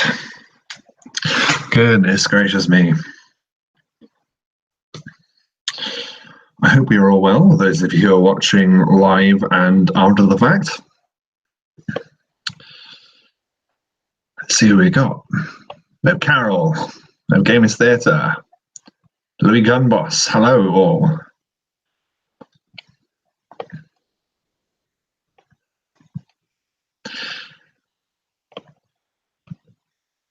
How did you find that, Taylor? Oh, that was great. The banishment smell really threw me for the loop, though. I thought for sure he'd like insta-killed taxes. I was writing it down and I was like, I could just not say what this is and it would be terrifying. If you don't know what it is and you just disappear. Yeah, for sure. It's mean as well. It is literally a save. I mean, I'd say save or die. You basically, if you're in there for a minute, you can't get out. If the concentration is held for a minute, they stay there. So, yeah, pretty threatening. But that was a lot of damage that was going down on him there. Like, radiant damage against liches. Whew. Yeah, I think Lloyd's record was the 85 damage in the round. For sure. With that crit. Yeah. Or was that just the 85 from the crit? I don't know. It was a lot. There was a lot. Yeah. But, I mean, it's the Wrath of the Witch Hunter, man. Yeah. And Paladin. Yeah, absolutely. Insane. It's when I do the Wrath of the Lich Hunter thing, or Lich Hunter. Oh, God. You're Lich Hunters now. That's your new name. Because it's those D10s and like I have the great open thing, you reroll ones, and it's scary. It is, but it's rad. Mm-hmm. And I prepped him to be able to take a lot, basically. Like I was but still, he needed those reactions essentially. Like the legendary actions, I think, is an excellent addition to the game. And parry was a huge call. Parry as well, yeah. And you probably noticed that I was reserving parry just for your attacks because I was like, I need to just slow them down a bit. Yeah. But yeah, man, I enjoy that very much. It's I don't know, like it's quite hard to jump straight into a big fight right at the beginning of the session, but I enjoyed it regardless. That was good, man. That was a really good fight. Nasty. Mm-hmm. Yeah, I heard you say legendary actions. I think that it's important for a nasty boss. I think it is. Well, first edition, the way that action, meant to get too nerdy about it, but the way that action economy works, like a bad guy needs legendary actions to be effective. Otherwise, the player is going to crush so quickly. So you need to be doing stuff when it's not their turn. Definitely. Bad news. And I've learned from watching a few games, Lloyd, I think you in particular did this as well, as you give baddies maybe not as many hit points, but more cool stuff that they do. Yeah. So you don't have a fight that's 2 hours long, but there's still a lot going on. Tons of damage, so that the players are like, oh God, which is what you want. Yeah, for sure. I'm feeling it. Like, I'm not very healthy anymore. I almost fit it. Let's get back in then. So the dust of battle begins to settle, and now the monolith stands silent and inactive. We will rejoin with Azarax. I imagine you could have dragged Nida back to the scene of the battle. And he's just out for the count. Unless you wanted to take him somewhere else, by the way, I just assumed that you'd take him back. So Azarax would try to confer with his friends. I don't know how far away we got, but perhaps with the message spell, or maybe dragging him back so that he's not in the cathedral, but try to get a little bit of a Lorekeepers huddle before dealing with him. Would that be possible? Yeah, for sure. So the rest of you are sort of at the site of the battle, and you are watching as the Drow, who now severely outnumber the Witch Hunters, what remains of their ranks, are basically from both sides, whether they have been the Shadowlighters or the heretical Witch Hunters, are both surrendering their weapons to basically be like, okay, you've got us surrounded. The Drow are basically controlling that situation for the meantime. So you are able to slip off to meet Azarax at the side of the cathedral if you wish. Awesome. Yeah, so assuming you do that, by all means, Azarax. Where is Nida? He's alive and he's close. I have subdued him. We could kill him. He does not have the phylactery. Or actually, Rob, would I be able to like cast to detect magic in the meantime and try to discern whether or not he actually has it on him? He had a witch hunter medallion, so that is what you pick up from him. Yep. So he'd say that he'd say I believe this is his. I don't know. I did a beginning of questioning. You know, he's a crazy man. You know, like tough, like the others who've gone down that dark path. Marius, this is your order, and I, of course, will defer to you if there's some way you want to deal with him. But I have one thought. We could rouse him. I could veil myself in an illusion, the illusion of the Lich Knight himself, and make an illusion of a dead Azarax on the ground. Command him to meet him back at the phylactery, and maybe we could follow him there. I don't know. It's possible, though it seems to me likely that the phylactery is going to be far from here. I have a way of ensuring that he speaks the truth. Some of my magic can ensure that he cannot lie to us. Right, of course. That's a good idea. He will have to die. I need to step away for 1 second, guys. I'll be right back. Right. Marius will like take the necklace that he's been given, the witch hunter's medallion, and he'll like crush it in his hand with his like superhuman dragon armor strength into powder, and then just like let it drop down. And he'll also like ask for his. I'm not sure who has it. Is it Beast or is it Azarax that has it at the moment? Last session we were discussing that Azarax would have been in possession of it. Okay. But that's entirely up to you. I mean, we can wait for him to get back, or you could just snatch it from him. It's up to you. I don't think he would snatch it, but he would give the order for those inside to destroy all of the amulets. Okay. To gather them up and to destroy them. Lacris is back. So Azarax, Marius has gestured for you to give him originally his witch hunter medallion, because you did take it at one point. So we're just saying you'll have it for now. Sure. Yeah. He'll absolutely.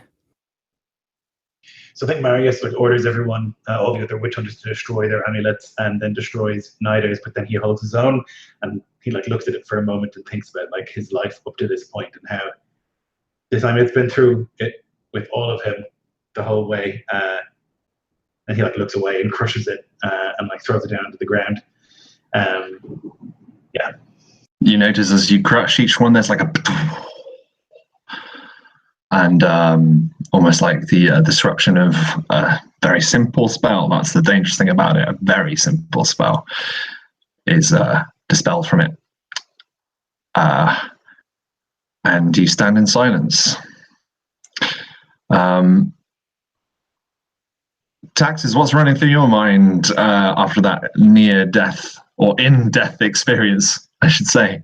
Right. I think there was this moment where Taxes was listening to Azarax and like was gonna go straight for the Lich Knight and like paradrop in Superman style and just like go to town. But then he hears that like cacophony of just hammer upon hammer upon hammer upon the ground and just watches from above, right?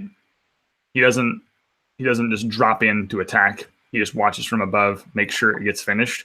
And when it's done and everything is all said and done, he just like slowly drops down to the ground. Very,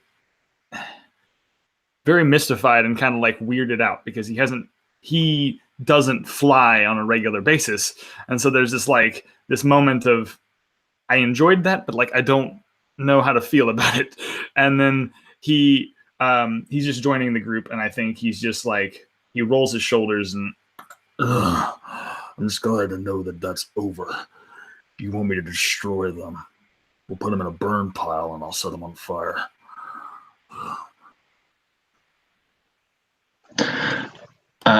Sorry, at Maris's order, the medallions would have been gathered, and some of the witch hunters are like gladly doing it, and others are resisting and holding them close and not giving them over.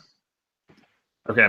At that, then I think Taxes would go around and just like sort of impose his will a little bit. Sure. He'd be like, If you know what's good for you, you'll hand those over right now. Or I could take them from you. And you notice a few more of them start handing over as you coerce them into collecting the witch hunter medallions into a pile. Lise,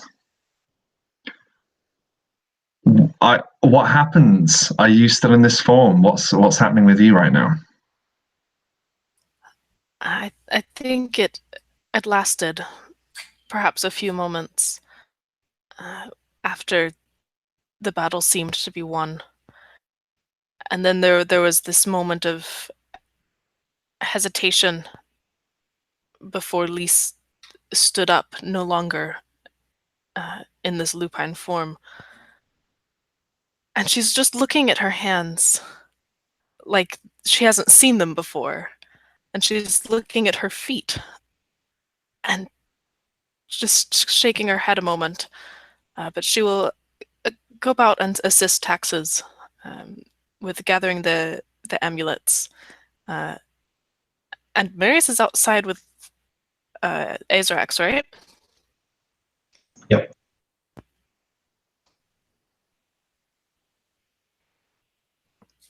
I rolled a 10 total. I don't know if anybody's watching for a sleight of hand to stick one in my pocket. I don't know who cares. If anyone wants to, then by all means, but I'm happy for you to secret one away. But that's really down to if anyone else would want to check that out. Not my choice. I don't know if Taxes is watching or if he... okay. So, yeah, no, I think there's this moment where he's like gathering up all the phylacteries that he can, and he looks over and he peeks at you and like doesn't say anything to you, but like does raise a brow of curiosity, but then just goes back to piling away the phylacteries. And I think at some point he piles enough of them where he just sets this pyre ablaze of phylacteries, you know, and then he looks to you like confirmingly, just to see what you'll do.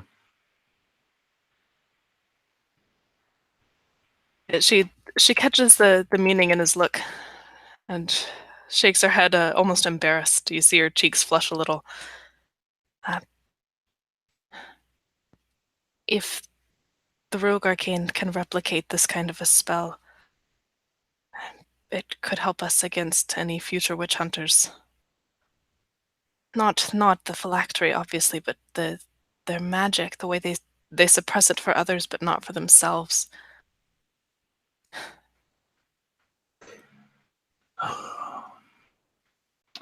I've been around a long time. And I'm going to tell you now, it's not smart to keep dangerous magic like that. You understand? Even if you think you can mimic it, don't. And he takes a clawed hand out and he extends it.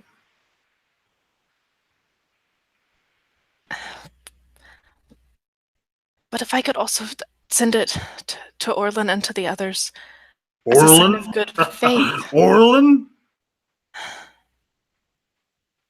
The same man who would have let you die. Yeah, I think that's a smart move. I have to believe that he did what he thought was best for the rest of them. You know what? And I'm gonna do what I think is best for us. Now, hand it over.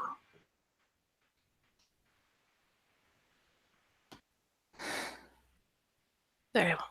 And she'll give it over to Taxes.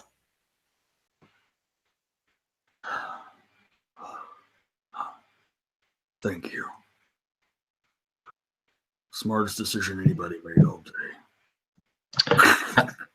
As you say that, our vision moves as Azrax and Marius.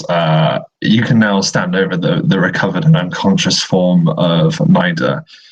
But there is the gentle clinking of drow armor. The Dark Wardens wear this black insectoid, rather arachnid-like armor.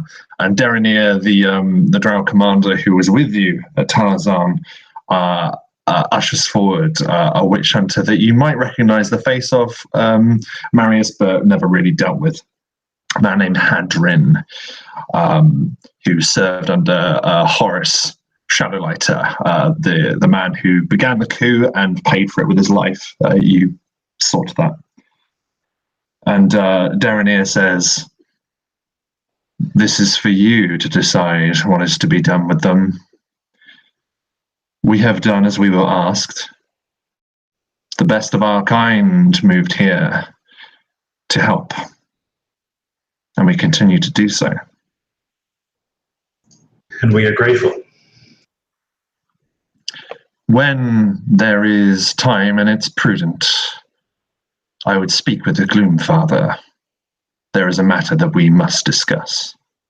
And he gives like a curt nod to you, Marius, and like an eye to you, Azrax, notably less respectful.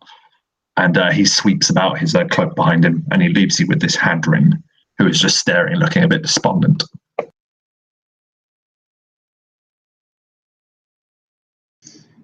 Did you side with him, Hadrin? What did you think of this?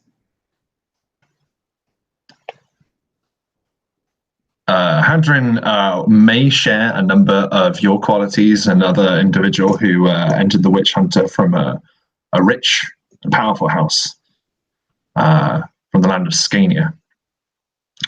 And he looks at you and he says, "I fought by Shadowlighter's side. He trusted you. He spoke of you often, even though you were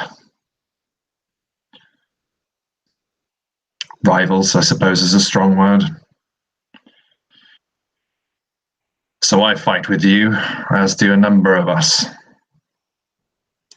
And we fight under his name, Shadowlighter." Good. Good. Well, secure the place. When you've done so, you and your men can rest. I'm free to go. If you wish. Although you could join us, do something right.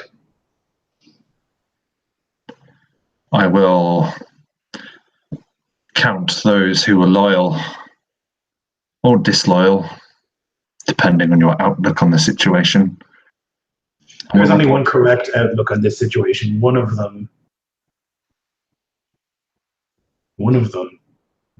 these outlooks suggests that it is the right action of a witch hunter to help creature of undeath come into being. That is incorrect.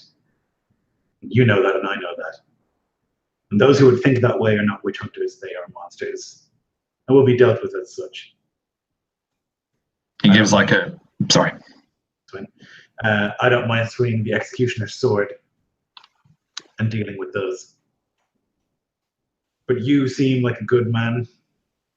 I think you understand what the witch hunters are really about. These oaths that we have taken, they're not meaningless. and I would have the order live up to them again, maybe for the first time. He gives you a strange look. I will have those that remain report to you. I will convey your wishes to your drow allies. And you can see he looks very uneasy about the fact that he has to be around drow as well as other creatures. The world is changing. It's not the same as it always was. The supremacy of man is maybe fading, and maybe that's a good thing. But we shall see. For now, count those who are loyal and bring them to me. He gives a nod and he says, for supremacy. And he goes to find those that remain in his number. So, this is entirely down to you now. What is it you wish to do? You have Nida, who can be brought round if you wish to speak with him. You have heretical witch hunters that have been captured. And you have these shadow lighters, these turned witch hunters that it seems stand with you now. So I would require a rest of some kind so I can get my spell back, so I can cast the necessary ritual in order to ensure that Nida tells the truth. And also because I'm probably bleeding to death slowly. We're like suffering internal bleeding from the very many injuries I've sustained.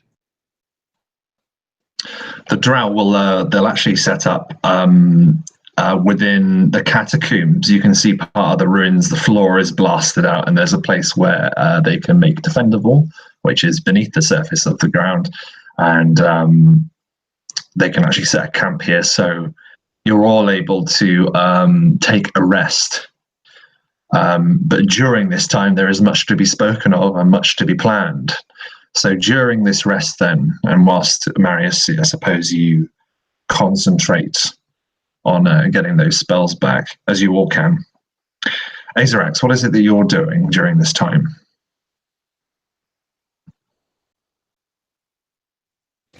Yeah, as long as the prisoners are secured and we have Nida at in custody, and he's, there's no worry of him escaping, that would be priority number one. Azarax would go and talk with the drow. I think, he feels like they came to our aid, and yes, we did aid them. They've aided us back. There's some sort of a tension in the air, and he wants to know what it is. So he'll go and see the captain. You actually find Derenier. You do note that he has been. The problem. It was like obviously half the campaign ago that you last met him, but I believe he was a captain. You now notice he is a commander. You would see he might have been decorated for his actions whilst fighting the Kraken in the Light Drinker depths with you. And he appears to be standing on this outcropping in the ruins, and he says, and he's looking up at the sky, and he sort of motions to you to come and stand next to him as he looks out into the distance. Long white hair spills down his back. He's got that amazing looking arachnid armor upon him. Do you see that, Azarax? Do you see the darkness that the storm brings? And he looks at the roiling clouds above you. I do. Azarax nods and looks up as well. I do. Your orders were made clear to us within the whispering scroll you sent. The strike force of our number to be sent to Lost Kavalon to aid with this witch hunter threat. But the majority of our forces await your orders and what is to be done with this freedom salvation. This is a city we were once at war with, Azarax. I trust you understand that. I do. I very well know the history. Then you will know what it means for Drow to walk upon the surface of this world. Drow of Talazan, not bleached by the sun, like and he looks you up and down, light cast. Okay, I get it. I understand. I'm not a real drow because I've spent half of my life under the radiance of the sun. But I would tell you this. There is a war coming. And yes, we will ask you to fight. The Lorekeepers will ask you to fight with the people of Farwide, with the Dragon King. Because the army of 8 kingdoms stands across the broken cloud march. Conquest is all the God King cares about, and once Farwide falls, he will dig to the center of the fucking earth and put everyone under his thumb. No one is exempt from it.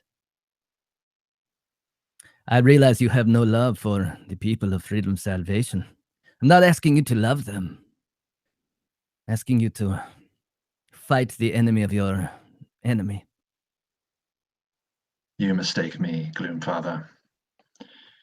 Since your actions prove that you are some form of conduit to that of the Gloom Mother, your reputation has somewhat increased back home. Your orders were received gladly by a large number of us. So whether I love them, whether I hate them, is irrelevant. If you ask me to attack that place, I shall. It is on your order. I understand. Well, we must, the Lorekeepers must convene. We will gather the reconnaissance and find out how long it is until the armies of the God King are able to make it across. Freedom Salvation will most likely be the place where we stand. I'm afraid you misunderstand Drogaron. If we are to fight in this war, we will not always have a storm to give us cover. You know what the light will do. It will undermine our efforts. I do. So then you know that for us to truly contribute in this war effort, we would need a new night, a new darkness.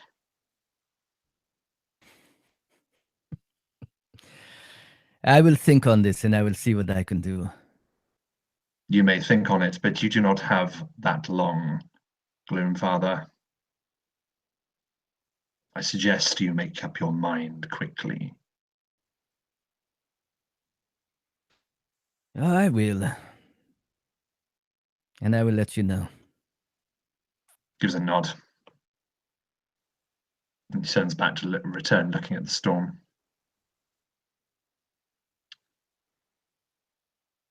Lise, what are you up to at this time?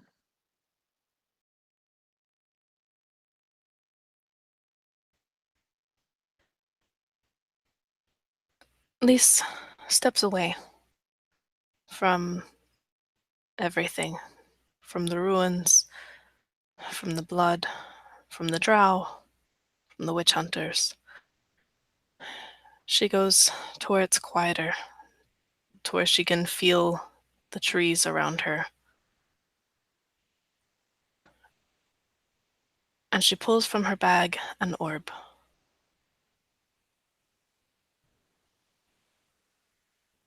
And she speaks. Are you listening?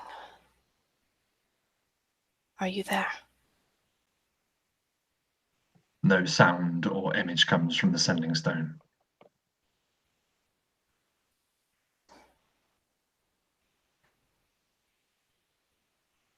Please.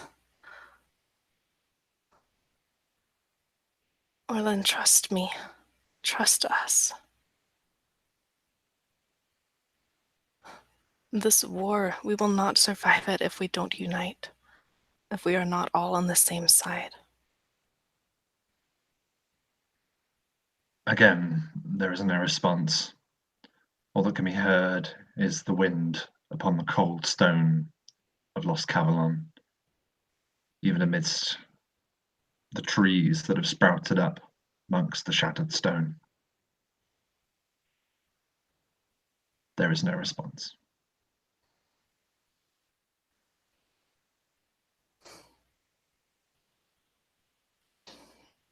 She shakes her head and puts it away. For the record, the message may still be open. It's just that it doesn't seem like anyone's responding to it, if you know what I mean. So you don't know if you'll be talking to no one. You could be talking to someone. It's risky, magical messaging.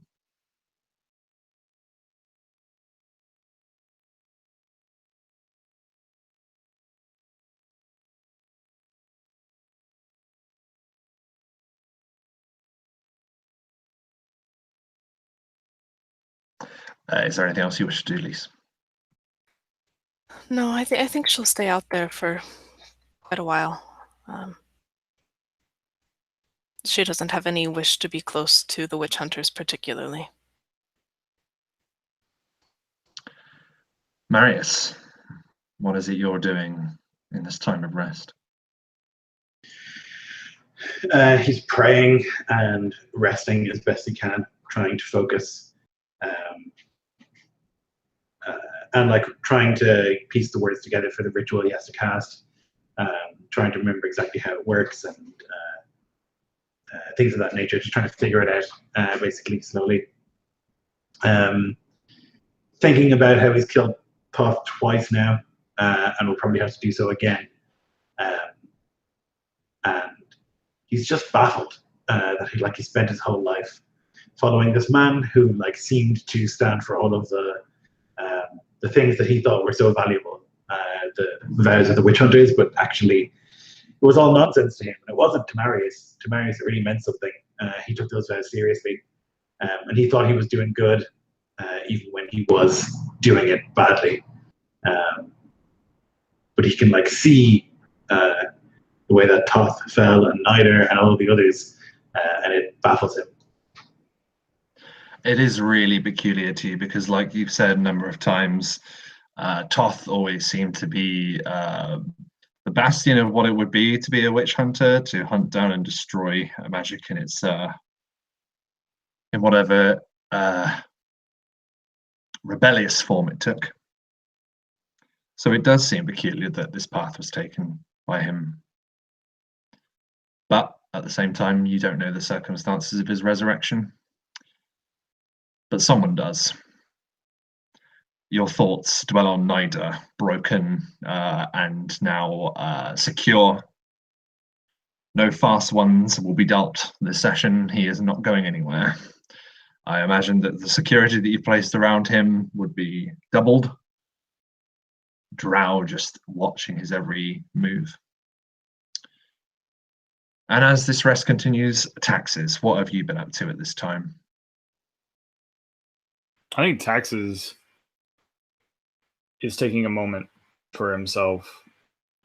Outside of collecting the phylacteries, outside of doing anything, he takes a moment and kind of remembers that fading away out of existence, how fleeting that is, that a creature, a person, could just look at you and you're gone. You're a footnote in the lore of many. I think that's when he, if Marius is around somewhere, I think he would walk up to Marius and try to strike up a conversation with him. Come, sit. I don't know how you do it. I really don't. I'm pretty sure that's almost the second time I've died. And that's the second time you've put Toph in the ground. Death is only frightening if you fear what comes after. I don't think you need to fear that. Yeah, well, we've seen a number of our little troop die, fade away, end, and I don't know. I guess there was something, what is it, poetic about me being the last. And if there was a way for me to go out, then sure. But I want to say thanks. Because For what? well, for 1 minute, I was dust. And the next minute, I'm back again. I don't know what you did, but you did something. So I'm thankful for that. So I think that Marius didn't see it, that Taxes vanished, because he was fighting the Lich Knight. And so he didn't cop any of this. He didn't see Taxes vanish. He didn't realize what he was doing. He didn't bring him back on purpose. Like he would have, but he didn't know. So he's like looking at Taxes, and then he's starting to piece together that something obviously happened to Taxes, and Taxes thinks that Marius saved him, and Taxes needs to believe that that was on purpose. And so Marius says, "Of course, always."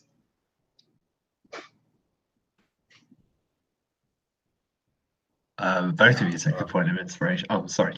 Go ahead. What can I do to help you? You're doing it all the time. Watch my back. Just make sure that you think about us and what we're trying to do here. It's not going to be easy. There'll be sacrifices made and hard decisions made. We have to keep in mind what's important. Right. And he'll extend a claw. There'll be a friendly handshake of like understanding and acceptance, and then like I think they'll just sit at the fire, not really talking. And like I really interrupted there, definitely both of you take a point of inspiration for that. Lovely. Azarax, at some point you're going to come across all of your Lorekeeper, unless Lisa, you're going to stay out in the on your own for a little bit. Unless she hears otherwise, she'll just stay out there for a few hours. Okay, so the Sending Stone just remains quiet as you just sort of wait by it. You feel hungry and you feel strange. What happened in that battle has never happened to you before.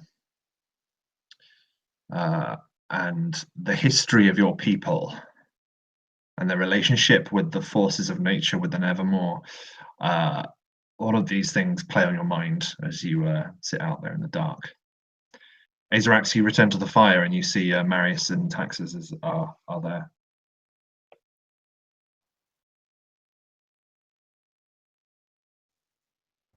Yeah, I imagine that this is after they just had the tender moment between two vicious warriors. He would walk up and plop down next to the fire. His spell book unfurls on his lap, and the severed hand that is his familiar begins flipping the pages, and he'll just sit there studying, re-memorizing the spells that are gone from his mind. What did he say to you? The drow. He said that the drow will come to our aid, the drow from the deep, when the war happens, and he is concerned, rightfully so, about battles that spill from night to day. For he taps his finger on the visor of Veritor. Not all of my kind have one of these. Hey, do you think we could find maybe what if we found an armor smith to make like a special helmet? Maybe we could put a visor in there. Do you think that would be possible? I'm not a smith. Do either of you have a background in crafting? I suppose you could put, I don't know, magic? Marius shrugs. I know, it's a long time to... it's a lot of helmets to make in a short amount of time is the problem. I don't know. I mean, I could always just block out the sun like my father did. Israel says, probing his friend. Yeah, but so we have to do something, or I mean, they would be useless. A dry warrior in a blinding light. If you cannot see your enemy, you're going to get struck down and never land a blow. Well, we have to fight by night, I suppose.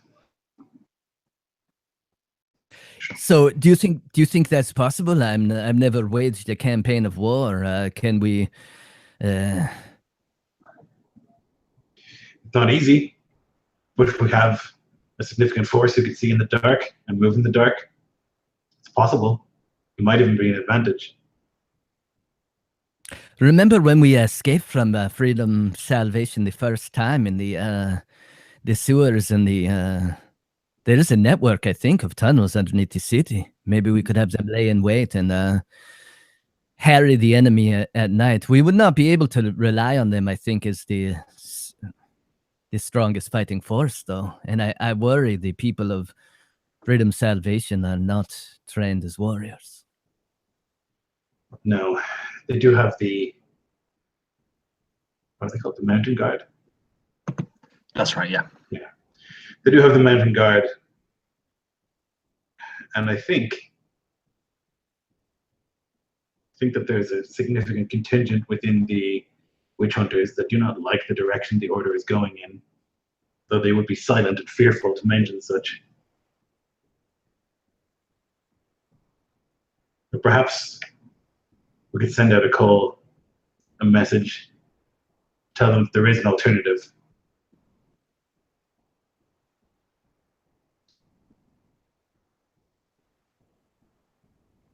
I'm not an inquisitor, never have been. I don't think I'm capable of it anymore. But there's a need for a witch hunter order. I know that you don't agree with that, Aetherrax, but there is a need for some force to keep a watch on magic. It is clear that it is dangerous, and it can lead to, and he points behind him at the sort of, maybe the smoldering armor of the Lich Knight. It can lead to many foul things. Most of those in the Witch Hunter Order aren't hateful. They're afraid.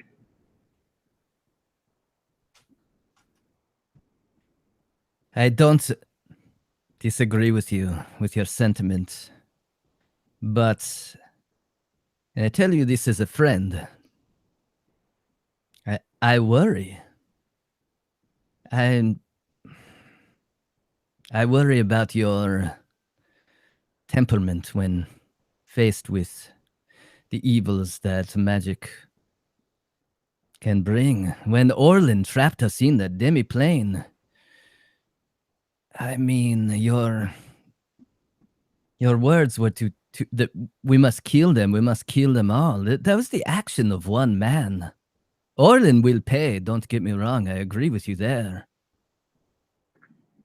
But for your instinct to tell you to slay everyone who is there, you want to talk about a people who are scared, who are acting out of fear. Try being an apostate in a world of witch hunters. There's a reason the Rogue Arcane exists. They've been backed into the corner, forced to retreat underground. Not all of them are evil. They're No. scared like your witch hunter brethren. And yes, bad things can happen, but look what was done in the name of your god. I mean no disrespect, but I mean the Lich Knight exists because of the order of witch hunters. If that is not the most abominable of magics, I don't know what is. I agree. And he's not my god anymore.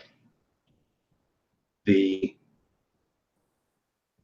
are many mistakes with the Witch Hunter Order, and I'm no longer a member of it.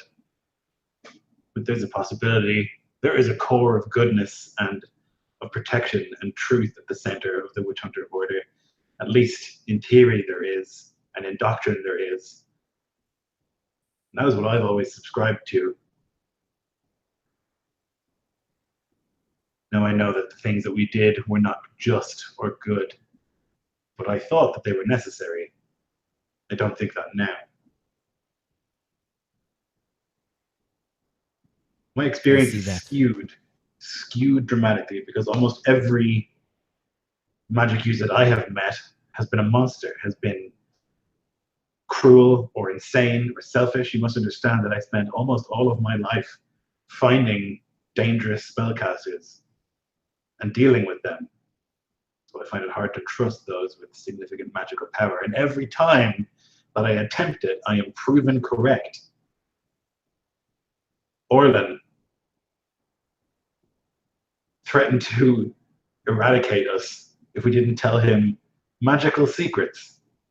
If that doesn't prove it over and over again, every time, I don't know. You have been an exception to that rule, Azarex, but there aren't Would many. you have done any less than Orlan? There's a soft footfall as Lys walks up. What do you mean?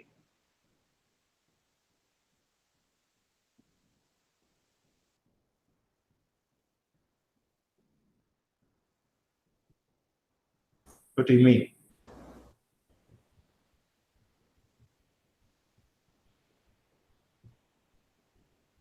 Are you stupid?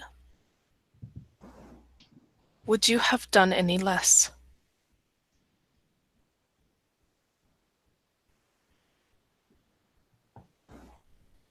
Would I have threatened to kill 4 people for the gaining of magical power that I have no idea what that power does or is? I would not have done that, I can safely say.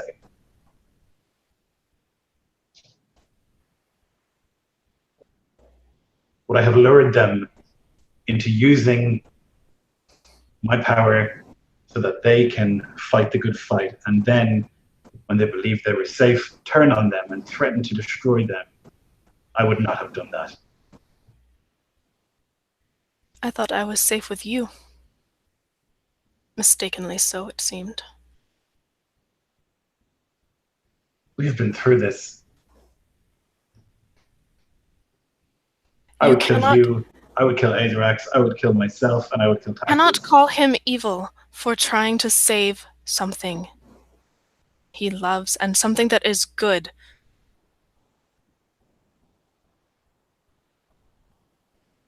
He threatened to kill us for magical secrets. If that is not the actions of a maniac, a lunatic, a apostate, then I don't know what is. Then you must not know.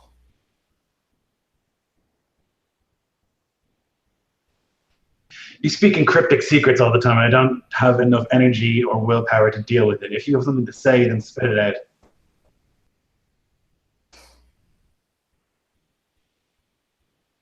Where do we go next? I have my own opinion on this matter. And I don't think we should brush it under the carpet because it is going to eat at us.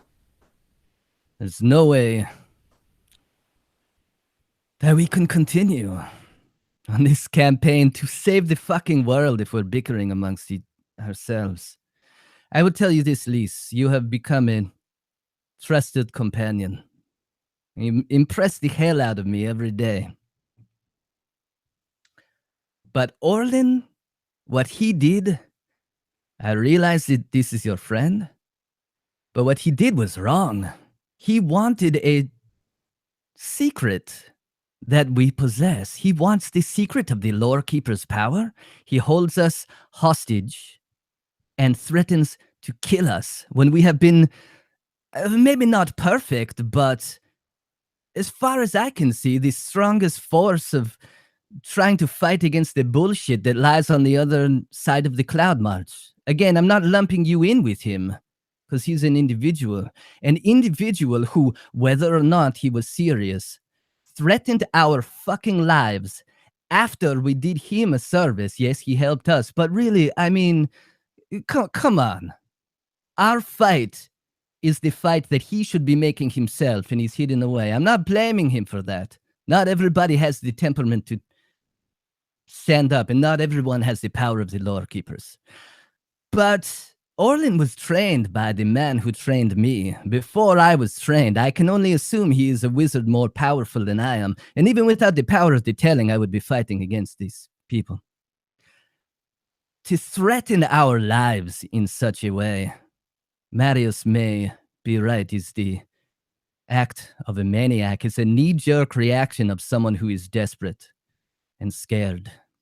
Azarax turns his shoulders to face Marius, and he says, and quite frankly, my friend, you did exactly the same fucking thing, threatening Lys while we were trapped in there.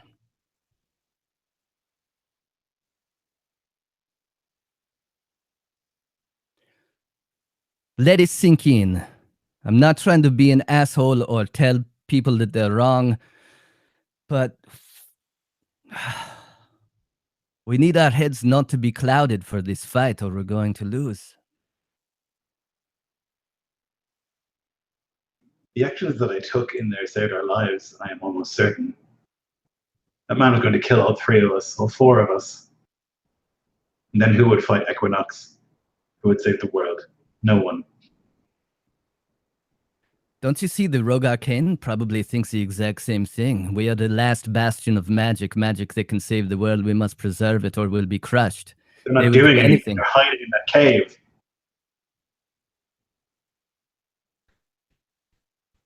You're wrong. Just because you haven't seen us doesn't mean we're not doing anything. It means we're good at what we do. If you think so. If you think standing in front of a dragon cave for whatever amount of days you were there is useful in the fight against the enemy, then you can believe that. If you think it's useful for Orlin to sit in that cave, a wizard of his power, to sit and wait and spy and talk shit and threaten us as we are teleported. We go out, we do things, we take risks, we get captured. It is not safety that keeps us.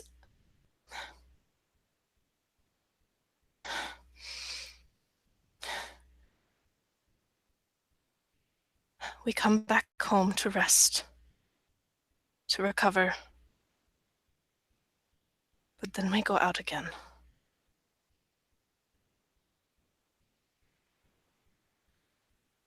I'm sure. Sir, a voice comes from behind you, and you can turn and you see it's Hadron, who has returned. One of the witch hunters who seemingly has aligned themselves with you for the meantime. But he looks confused. He doesn't know whether he should have called you sir or not, given the obvious upset within the positions of the witch hunters currently. But he's got your attention. He says, the prisoner, he is awake. Nida squirms. Good. I'll turn to Lys and say that we can discuss this later. I have work to do.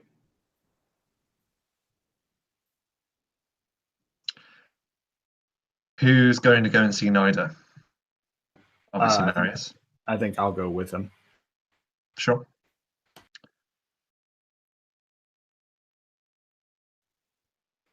Azarax will turn to Lys. He'll stand up as his companions leave. And he'll shrug. He'll say, "Are you coming?" Am I welcome?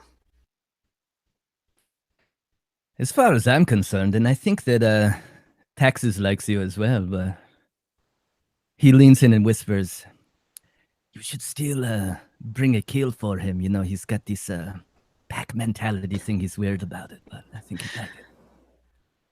Another time, I will do that for Taxus. For now, I will come with you. We see a room in the catacombs beneath the blasted ruins of this cathedral. Makeshift iron door has been found from another part of the city, another part of Lost Kavalon. It's just been wedged in and chained there. It is handily unlocked by the drow that stare into this bare room, and you see that Nida is there shackled and waiting. He has a hood over his head currently. I'll just begin the ritual immediately. There'll be no ceremony. I'll begin walking a circle around this like 15-foot circle around him. And as I go, I'll chant to Oros, God of truth, God of speech, as I do so, to watch over this and ensure that no lie is spoken within this circle. Or may he bring his swift and final wrath down on those who would dare to speak a lie in his presence. And he will kind of chant that as he goes around, and I'll chant and cast Zone of Truth for 10 minutes. He actually needs to make a charisma saving throw. What does he need to make? 16.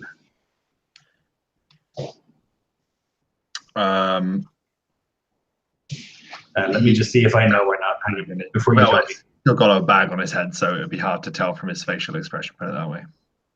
Yes. So on a failed save, he can't speak a deliberate lie within the radius.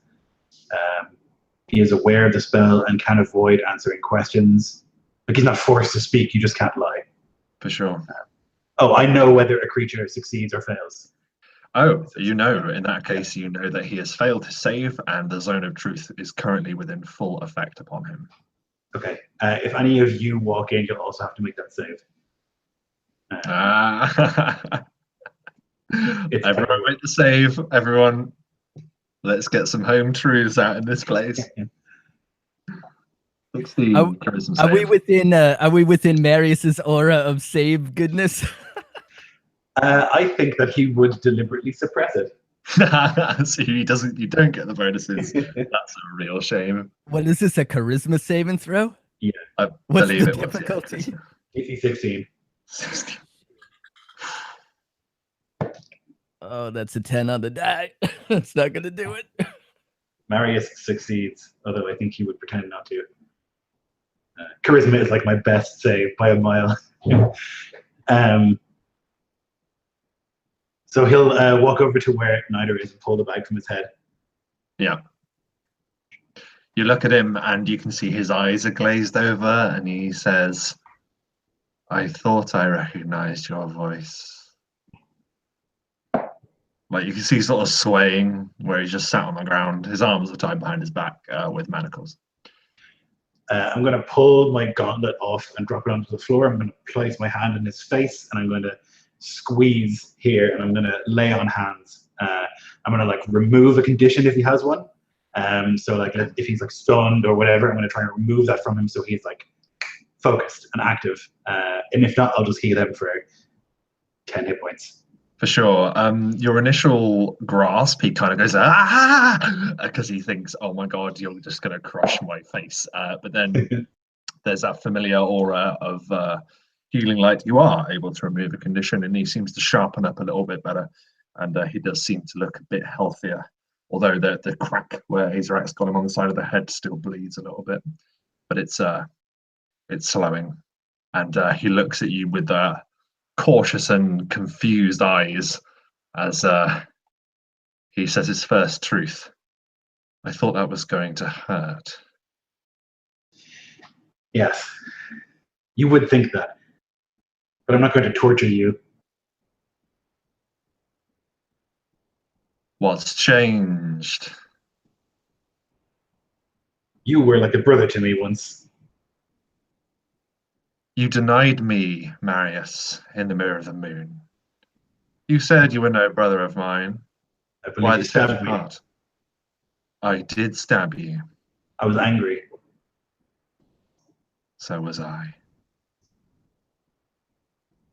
Neither you.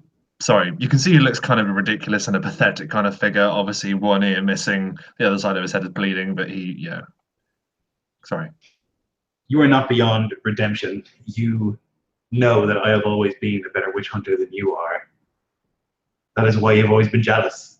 You've always been dogging my footsteps, trying to please our surrogate father every day of your life. Didn't need to cast a zone of truth to know that. I admitted it freely. You are a better witch hunter than me, Marius, but something that you lack is the conviction.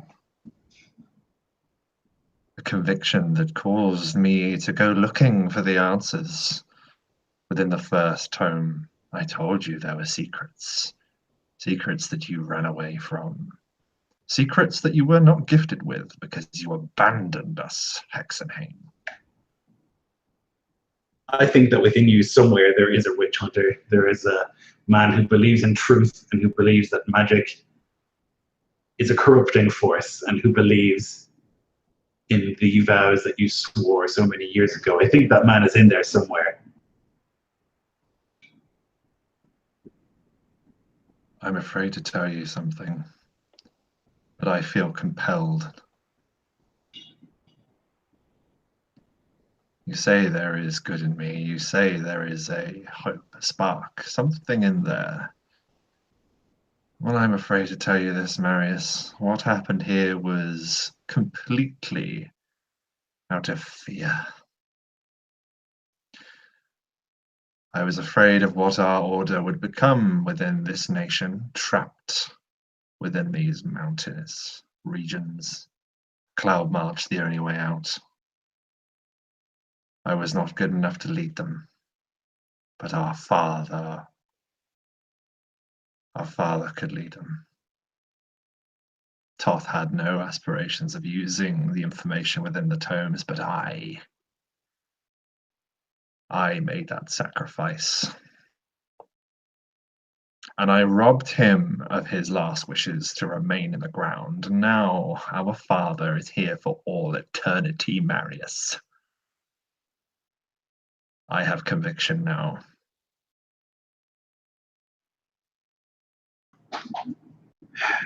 It's not too late. It's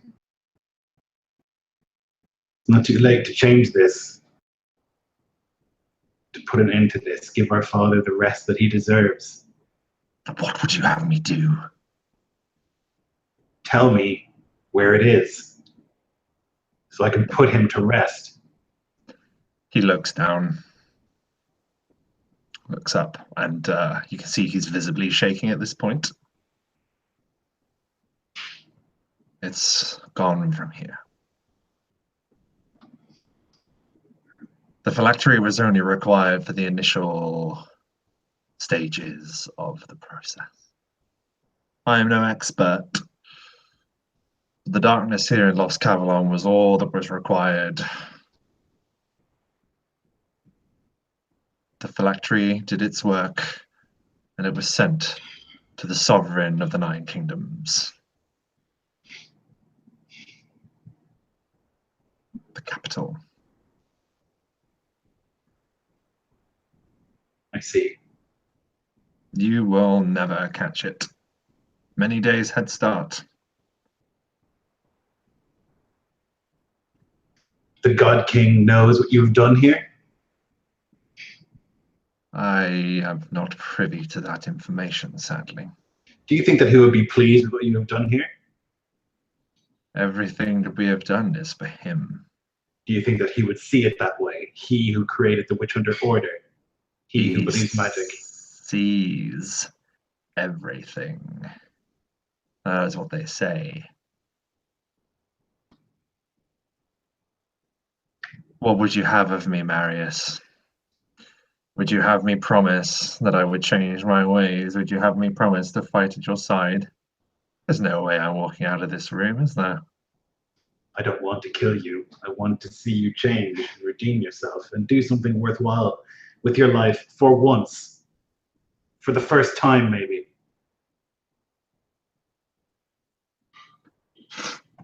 How? Help us.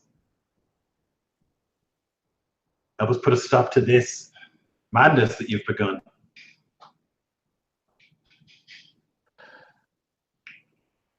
If you can catch them, by all means.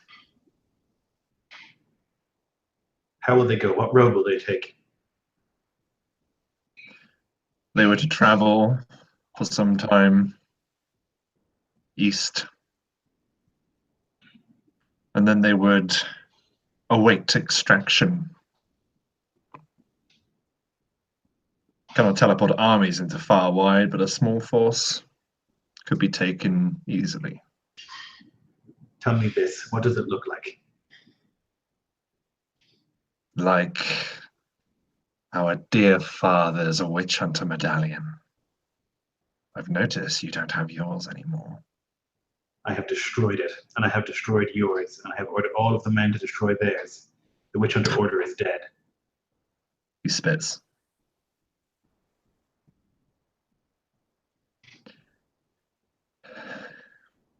I have offered you all the information I have.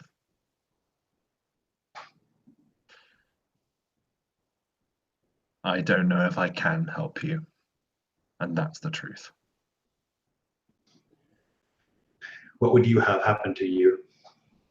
Do you want to live? He looks down.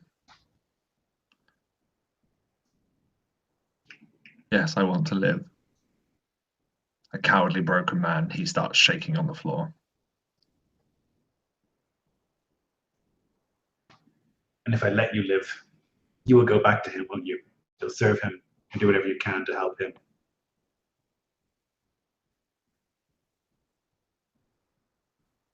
He looks at you, and you can see that there's the struggle in his eyes.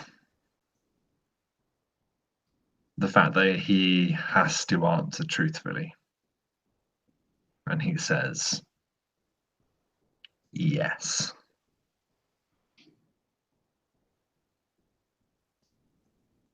I told you I wasn't going to hurt you. But this spell didn't work on me.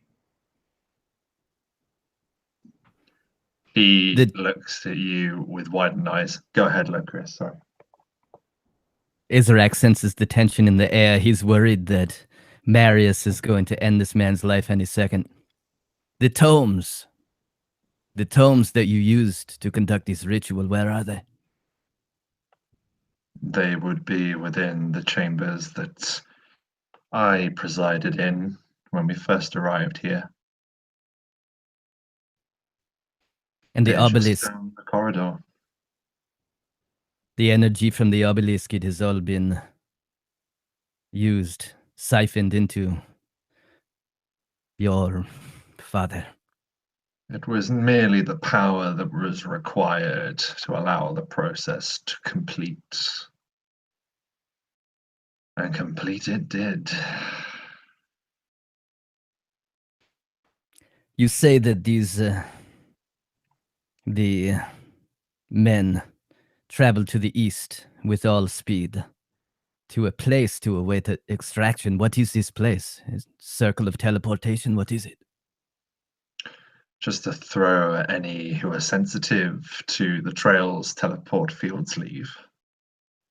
To ensure it was far enough away from witnesses. And to ensure a clean extraction could be made.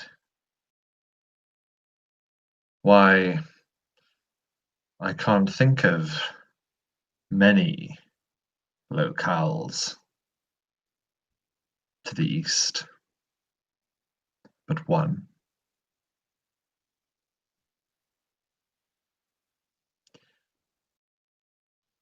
Has the Methanium always sat within the center of that lake, or did it flood?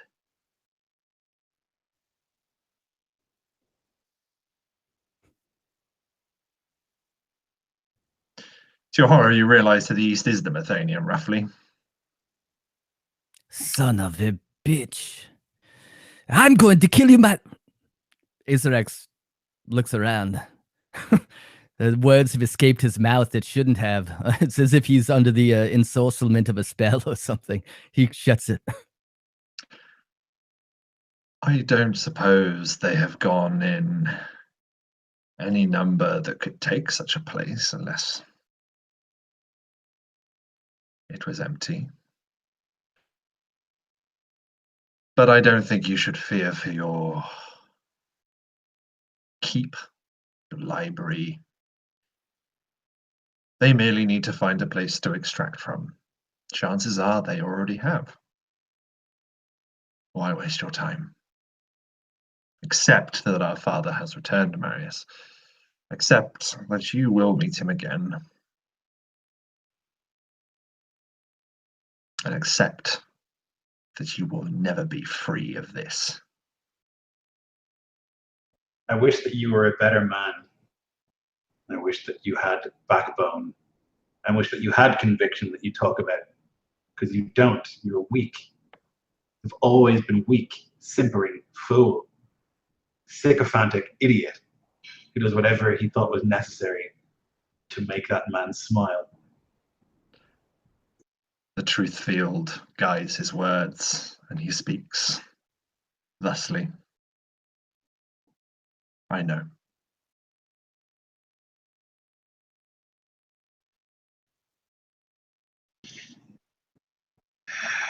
Are there any words that I will take to your family? The only family I have will be on this realm forever.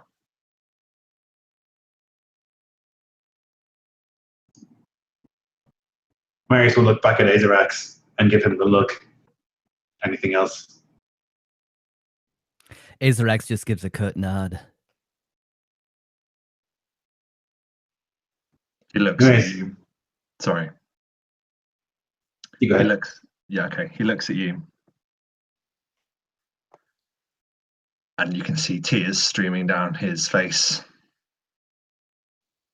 And he just looks at you dead in the eyes and he says, "You were always better than me." I'm sorry. And truthfully, he says, "I'm not." I'll take a short sword and I'll position it so it's under his rib cage.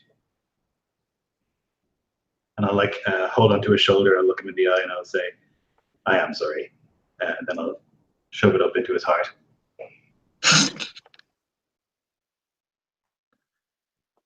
And finally, returning the embrace he gave to you in the Mirror of the Moon, Nida shudders for a moment and then slides sideways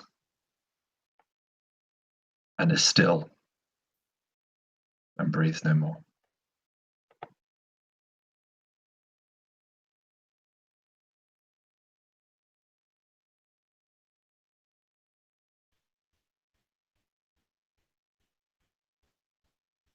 That could not have been easy for you, Marius. It was not. I am sorry. Me too. And Azarax, what is the Methanium? Why are you angry?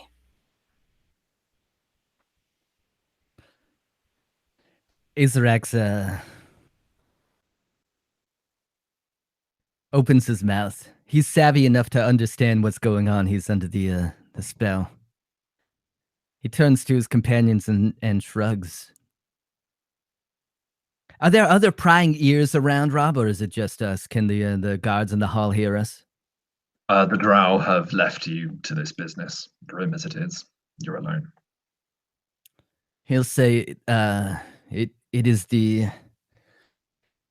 domain of the Lorekeepers. It is an ancient place that we not long ago uncovered.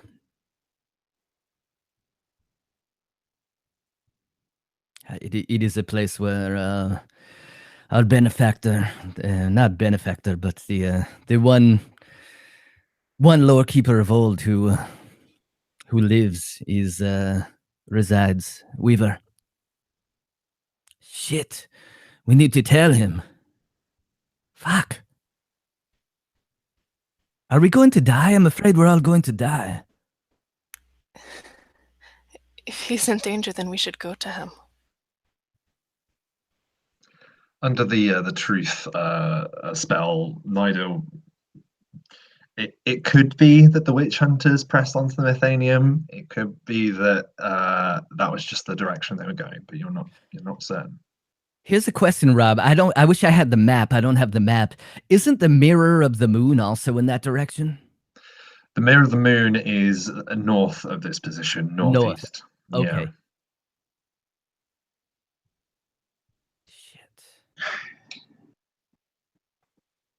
Please, you know about the Methanium now, and it is clear to me, and has been for some time, that you are one of us, even though I think you don't think that. You think that I hate you and that I want to kill you. That's not the case. I will kill you if I have to save the world, and I will kill Azarax, and I would do the same for Taxes, and I would do the same for myself. But I would also die to protect Azarax, and to protect Taxes, and to protect you. I need you to know that, and I need you to put that behind us now. I know. And there's part of me that respects you for that.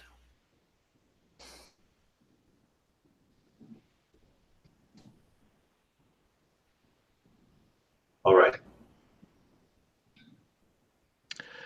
And as the night, because you would have spent obviously the rest of the day and the night to rest goes on, you're able to meditate, you're able to dwell on what has happened. And that's where we're going to take a 2-minute break, quickly freshen up, and then we'll move into the last section of tonight's session. Thank you very much, guys, and thank you for those of you who are still with us. We will be back shortly.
I am back. So, I won't lie. I'm a little bit devastated. Well, not devastated, but I'm sad about that because I really like Snyder.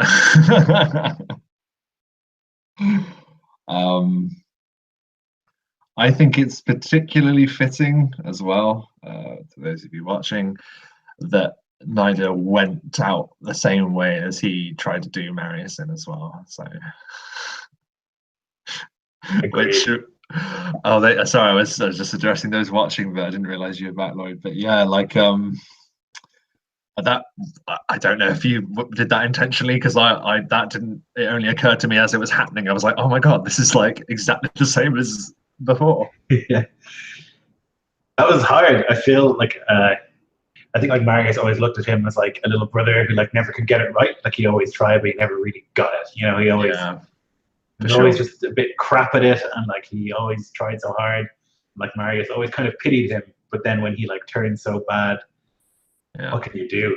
Just a broken monster of a human being that doesn't have the power to do what he wants, but he gets others to do it for him, or at least. But also no shred of remorse, like no, like like if he had shown it, Marius would have spared him, but there was just nothing there. It was just like this shell. The tear and the shuddering and all of that was literally because he was terrified that he was about to die. Like it wasn't like forgive me. It was oh my god, I don't want to die. Don't. He also couldn't lie to you, so he couldn't lie his way out of it. So there was literally no option there for him. Which I was like, man, that zone of truth that made like a really wicked role playing. I think it's an amazing spell. It's one of the best spells in the whole thing. That is such a good spell. And it's like you have to role play this scene now, but the thing is you're not allowed to lie, which is amazing, especially to do to obviously an NPC that has some of the answers. That was fucking awesome, man. I loved it. Man, you know what? Like, I feel like when he died, I was sad to see him go. And I hated that motherfucker. That's the mark of a teary about it. That's how I know it's a great villain, man. When you're like, you know that they gotta go down, but it's like you're like, oh man, the character was just so good at being a villain. I'm sad that they're gone. Yeah, like, that was I'm genuinely gutted that he's dead. Like I really like Nida, but never mind. Oh man. And I liked that after that, you then resolved the argument that you'd had previously. That was really cool. That was really cool. Yeah. Marius is like always forthright. He doesn't lie generally at all, right? Like he just tells the truth and bluntly. So, but he needed everyone else to do that so that they clear the air efficiently, which is what Marius wants. He doesn't want to wade through like, oh, but I think this, and I'm gonna do. He's like, no, let's just fucking get it out. Like, here's what I think, and here's how I acted, and here's why, and then you tell me, okay, good. You know, like that's how he deals with every interaction in his life. Sure. Okay, where's our Dragonborn? There he is. Speak and you shall be delivered. Absolutely. Okay. Azarax, your meditation is interrupted. Not enough to disturb the benefits you get from a long rest. But Derenir stands before you. We do not need to rest as long as the others. At least not the Witch Hunter and the Dragonborn. He gives like a look. Maybe at least you're up and about. Maybe you're sleeping somewhere else. But like he's making sure that only Azarax can basically hear what he's saying at this point. So he delivers that to you, Azarax.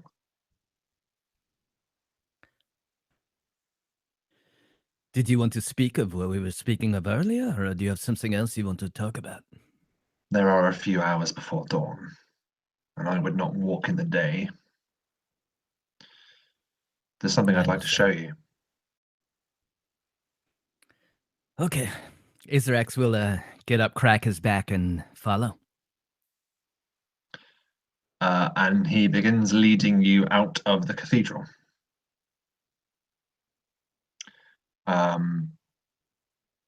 Are you going to attempt to hide the fact you're doing this, or are you just walking out? I don't think he's going to try to hide it. No. I mean, does it doesn't look like he's trying to either, to be honest, but yeah. You know, no, definitely not. He would just leave. At least it's entirely up to you, because you need the same amount of rest. You can decide whether or not if you'd like to see if they're going, or do you reckon she'd be resting? Yeah, she notices from where she's just sitting cross-legged back against a wall, but she says nothing and just lets them go. He leads you, Azarax, down this winding street. It's just so eerie walking around Lost Kavalon. All of these empty structures ruined and fallen into disrepair. There's no vermin, there's no animals, there's no life whatsoever. It's just a blank, dead city. And he approaches walks down this street that essentially you can see this massive cave-in of rock. Lost Kavalon is built right up against one of the mountains on the borders. the western borders of Farwide, and he says the end of this place saw a massive amount of destruction, but even this rock slide provides its use. And he begins to use the rocks to start ascending up the side of the mountain. We do not have long, Gloomfather, and this is something you must see.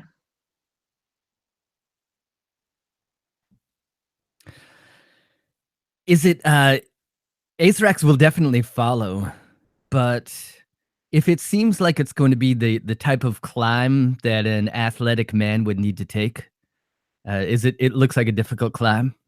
It will look like a reasonable climb. You'll have to put your back into it. Yeah, so especially because he wants to save face in front of Daranir, not scramble up like a rodent. He'll wait until he's like 75% of the way up, snap his fingers and misty step, and just appear up at the top.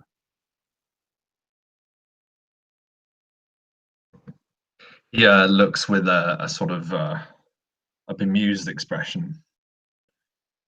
Yes. Those abilities have been spoken of highly since your departure by some. Others are not entirely convinced that the son of a treacherous line have our best interests at heart, and marching our people to the surface without Knight's protection, well, it will not look good.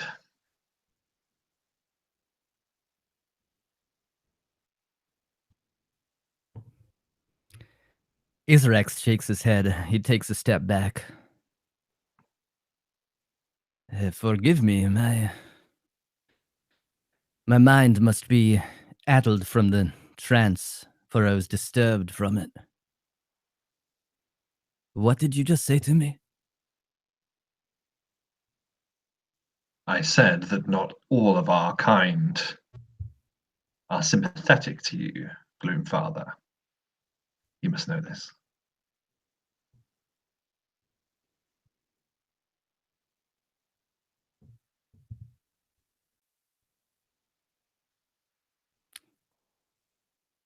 Azarax holds a finger to his temple. Casts a spell. Detect thoughts. He he's going to use the ability of detect thoughts to see if there are other motherfuckers around. Was I just led into a fucking ambush is basically what I'm trying to find out. Let's see this. You become increasingly aware that your back is to the edge of the rock face you've just ascended. But you don't sense anyone else around. And Daranir turns his back to you and he says, "It's not much further." And he continues. He's walking along sort of like this narrow path now, leading up higher into sort of rock face. And you're sort of right on the edge of the cliff, and you can see Lost Kavalon lies silent beneath you as you get higher and higher. It is not until you're at the almost the peak of this place, at the edge of this cliff, rather. You're not climbing a mountain. You're getting to the top of this cliff for a better view, and you can see beneath you, far wide stretches out to the east. You think if you squint your eyes, you can just make out where the hidden valley is, where the Methanium resides, or lies rather. But he does not point east, he points south. And he says, "Surely you've known, Azarax. Surely you have known where your family locked the power of the Endless Night." He gestures to a pinnacle of rock, the very southern regions of Farwide. And above it is a magical phenomenon known as the Wandering Sun, that black orb of energy that swirls about this vast mountain peak. That is the result of your parents' sacrifice. If you wished it, the endless night could begin anew. And we could sweep across this realm and end this conflict far more quickly. The question is, would you unmake the work that cost your parents' lives?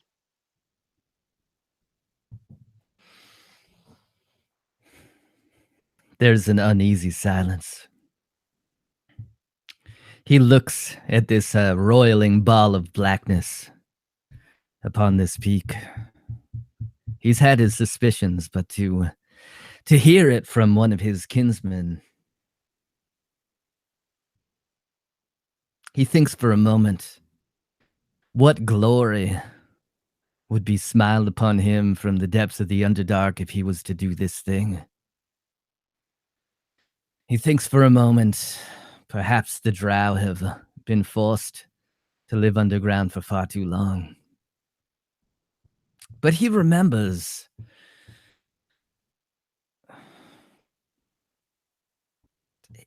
the drow of the Underdark have done nothing for him in his life. He was cast out by them. He turns to this man, clearly attempting to use Azarax as a pawn. You don't like me, do you? I serve you. Yeah, that's not what I asked. No, it is true. I have my doubts about you, but I have yet to make up my mind. I saw what happened above the light drinker depths. I saw the deep lantern ignite once again, and I saw you rise to the challenge with your friends and protect our land. That has not been forgotten. I just wish to offer you the solution that has been before you this whole time. Now, Equinox has forces to protect it, but perhaps he won't protect it for long. Perhaps he will count on the drow betraying you and sweeping up and destroying your forces from within when the night falls. Who's to say? Azarax nods.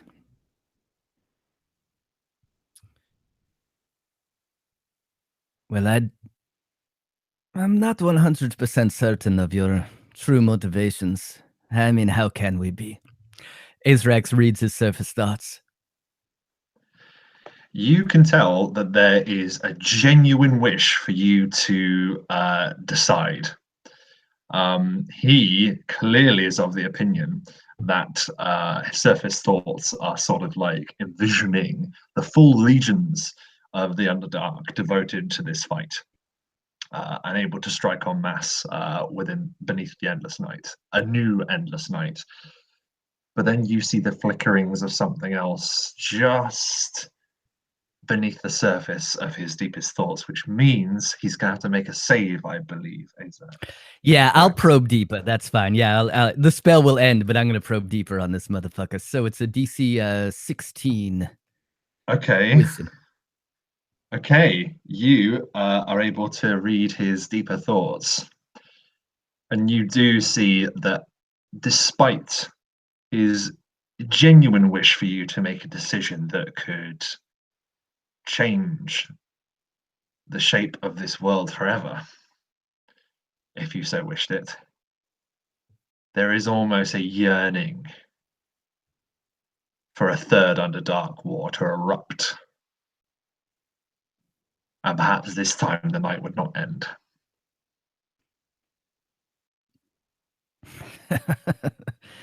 Azarax laughs to himself. I will make my decision, for the decision is mine, and mine alone to make. It is my family's legacy. I am the one who traveled to the light drinker depths, out of my element, back to the people who had forsaken me, to deliver you from the abominations that plagued your people. You would still be beholden to the mind flayers if it was not for me. And so you will trust my wisdom on this thing. I will tell you this. I will not send my people to their deaths under the blinding light of the sun. Whether or not I blot it out again like my father did, or figure out something else, that is for the Gloomfather to decide. But you have a decision that you need to make right now. And what Do is you- that? He smiles. He smiles, a devious smile. Do you trust me? The truth. I will be open to you. Speak. Israx dives forward and knocks both of us off the cliff. He grabs him, the air whistling past us. Do you trust me? He, okay, yeah, that's happening. So he's looking at you. I'm just gonna let it happen. Why not? Like, it came out of nowhere. He is like, looks at you with wild eyes and grabs hold of you and says, "What have you done?" Israx whispers a word, an arcane word. The wind whips up underneath us as I cast Featherfall. We land to the ground. He dusts off his jacket. I am the Gloomfather. I will decide what is best. Do you understand? Go back to our people. Tell them what we did at this place. Tell them of your victory, for you and your guard fought with honor. We will call upon you when it is safe for the forces of the Underdark to rise and join with us in arms. Wait for my word. He turns with a flourish of his cloak and just turns his fucking back on him and walks back. Point of inspiration. He's kind of like looking up, like when they've just swallowed, they're looking at you like with this astonished look on his face, as if he had more, as if he wanted to, but you've already been a boss and walked away from him, and he's just stood there. And then slowly he slinks off to find his men. The rest is over. You are all able to convene, and your next move must now be decided.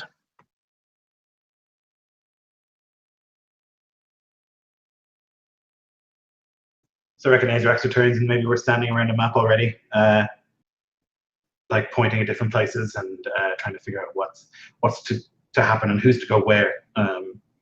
Marius would be like very personally invested in finding this phylactery and making sure it doesn't get back to Sovereign. So that's what he would be talking about, like the three of them splitting up and searching for whoever is carrying his phylactery, going east in three different directions basically, and finding places that they think might be viable, sending a message to Weaver to make sure that if they're there, that they go there, that kind of thing. That's what he would be suggesting. The other thing that plays on the back of your mind is that the delay, the time that you bought by disrupting the Cloud March, that time is almost at an end. You do know that Freedom Salvation will be reinforced by Silverguard soon. Rob, based on the damage we did to the Cloud March, how long do we think it will take them to rebuild that? They will be marching upon Freedom Salvation within the next day. It's already been a few since you did that. You estimate.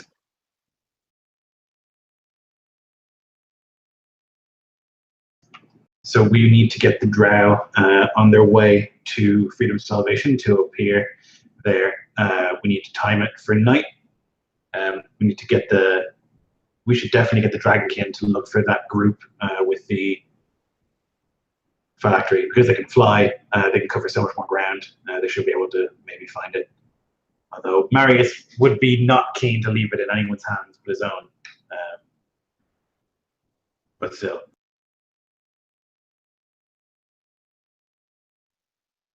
For sure. I think that at that point, I think Taxes does speak up.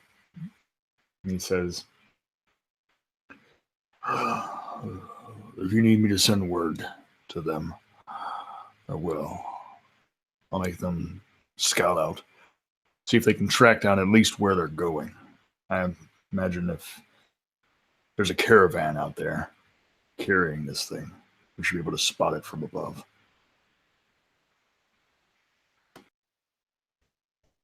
And perhaps, even more importantly, we cannot let them get to whatever rendezvous point they're aiming for. If something that powerful were to reach the God King, it would be devastating for all of us.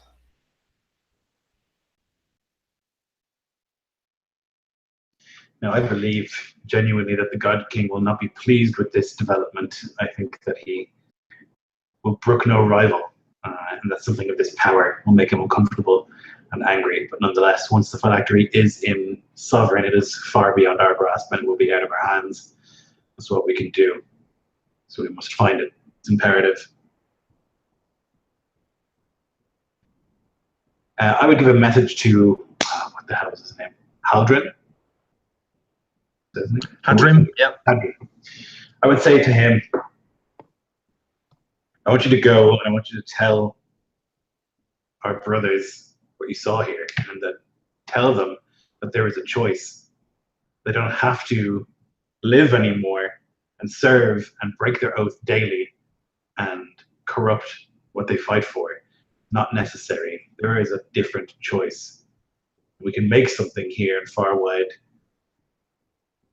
that stands for the real oaths that we took and the real vows that we swore.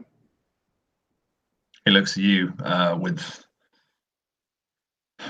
a grim expression, but he nods. After the events of last night, there is no going back from that. I've spoken with the men that remain. If you are true to your word and you do seek for us to fight for something greater, to clean this land and to uphold the reputation we once held within our fist, then your word shall be done. Good. I won't order you. I won't force you. It's your choice. If you think it's worth doing, then do it. He looks uncomfortable at that throughout his entire life. He has just received orders and now he's been told to just make a decision. And he is obviously racked with paralysis of choice for a moment, but he gives a sort of unsteady nod. I will have the men fan out. There have been other stragglers that could have evaded our notice. This was a brotherhood once. It was not always thus. Once people gathered in the witch hunters to do good and treated each other well. That is my hope for the future. He nods. We share it. And he goes to turn and he stops, then he looks at you. Oh, I suggest we find a new name. And he turns and goes to find his brothers, ready to enact your wishes.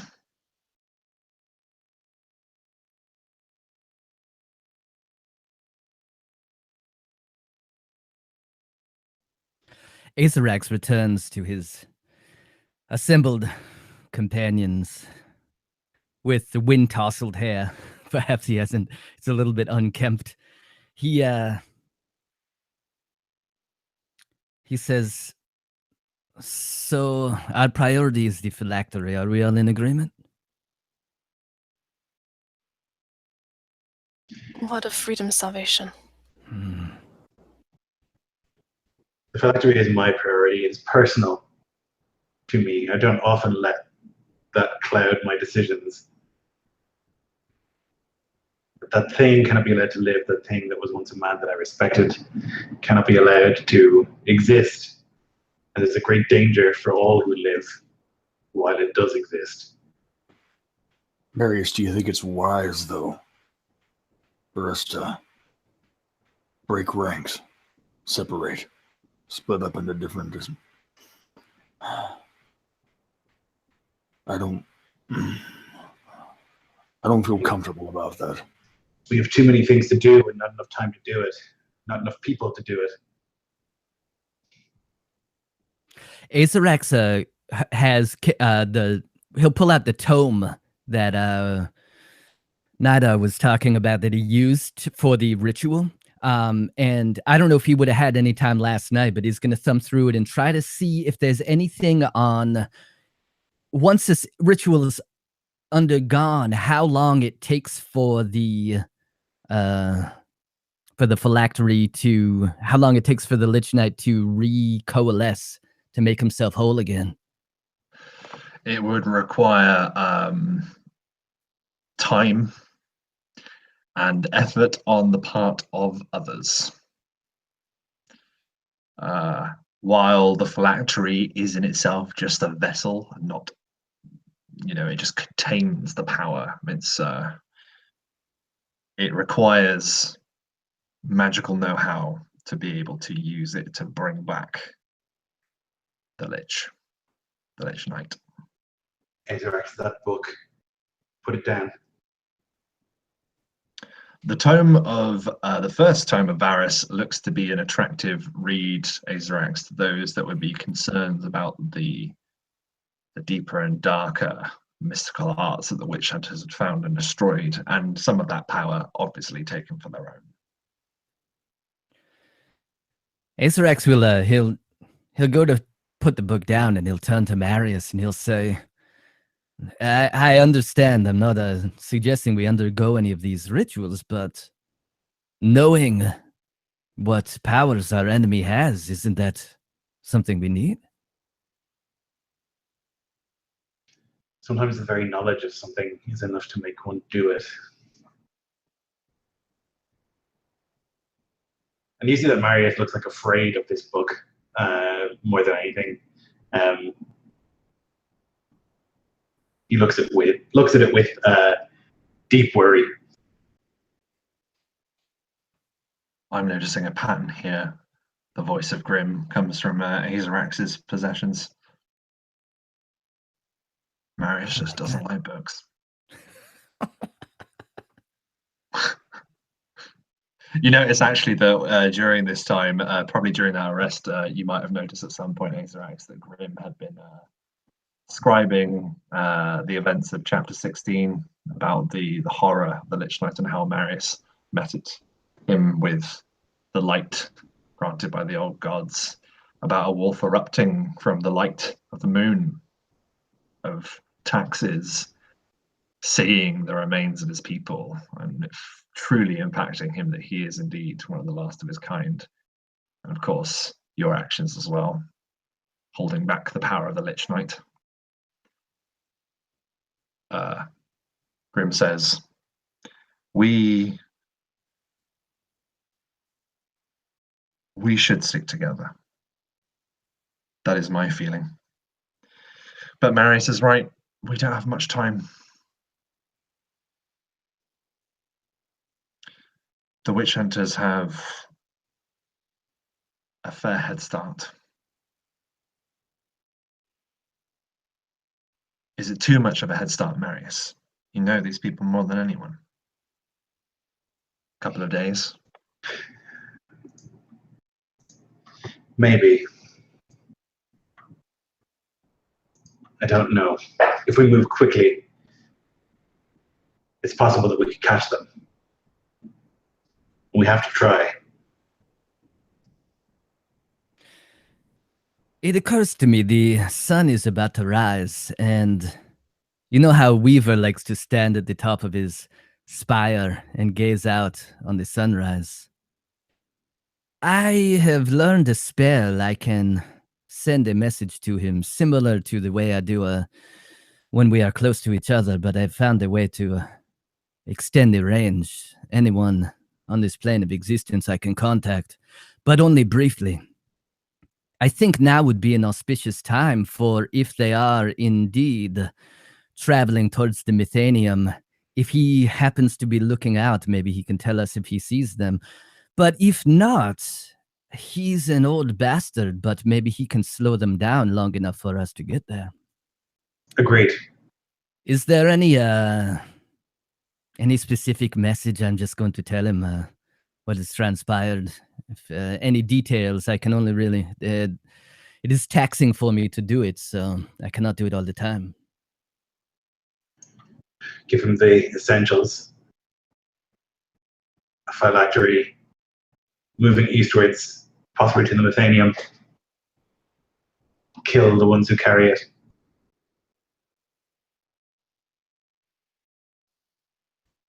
Tell him what it looks like.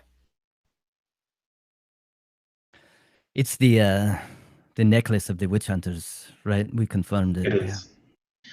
Is it possible, Azrax, for you to sense the thing itself? I can do such a thing, though I not at such great distance. No, I never stole that. I don't have this spell in my book. Damn.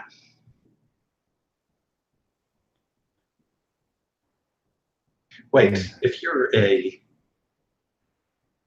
creature of this kind, or if you serve it, what if you need to find the phylactery? What if it's been buried for 10,000 years and you discover this book and now you want to bring him back? Take it. And he pokes the book in your direction, Azrax. Pick it up. There could be secrets in there. So you can find it.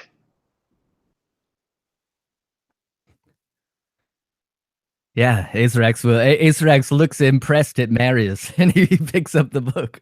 Is this really our most pressing concern? There's an undead creature of unspeakable power that will never die.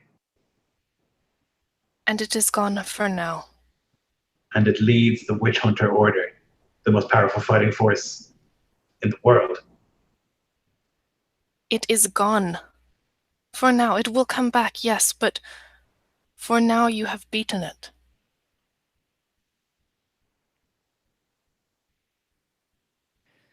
She brings up a good point. If the army of the God King descends on Freedom Salvation and we're not ready, then all is lost.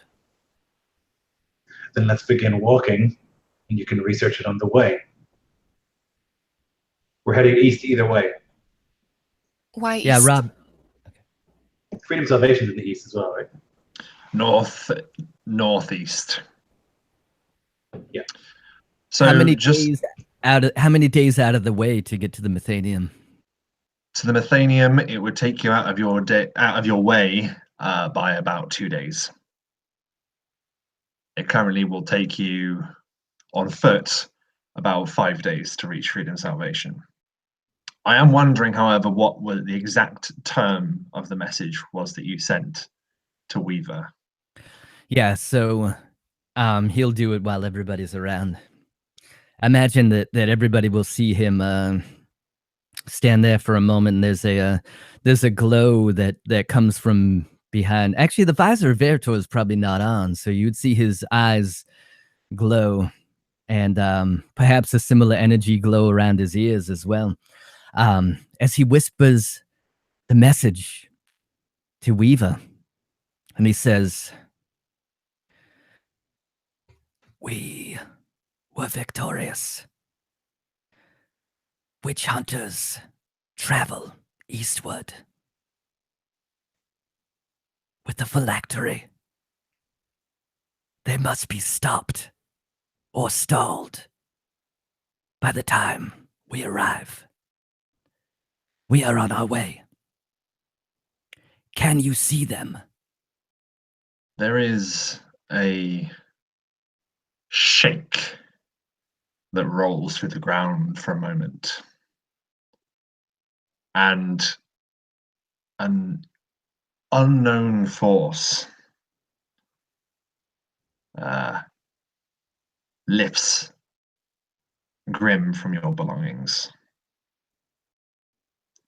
His pages shifting as if in a high breeze. And from its pages, you can hear Weaver. Azrax, is that you? Yeah, Azrax can everybody can hear her, right? Azrax will say out loud, "Yes, yes, it is." It has been so long. I had not heard anything since you departed for the Nightmare Shrine. What's happened? Holy shit, that's right. Yeah, you've not actually been in touch with him, so he obviously is like, what the hell? They've been gone ages. Like, yeah. I will give you the brief version because we don't have very long. The witch hunters resurrected an undead abomination, Lord Toph, now known as the Lich Knight, has risen. We have vanquished him, but his phylactery travels eastward from our location. We are near the in the ruins of old. I always forget the name of the place. Lost Kavalon? Lost Kavalon, yeah. Yes, that is correct. I have already encountered them.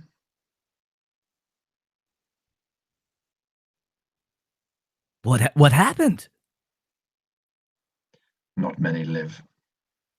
But those that did, I was able to press south. They escaped. What of their amulets, the witch hunter medallions? Did you find the possessions of the dead? Those that died, they bore them, yes. Is And this of some concern? the remainder, you say, travels south? Yes. Shit. How long ago? A day.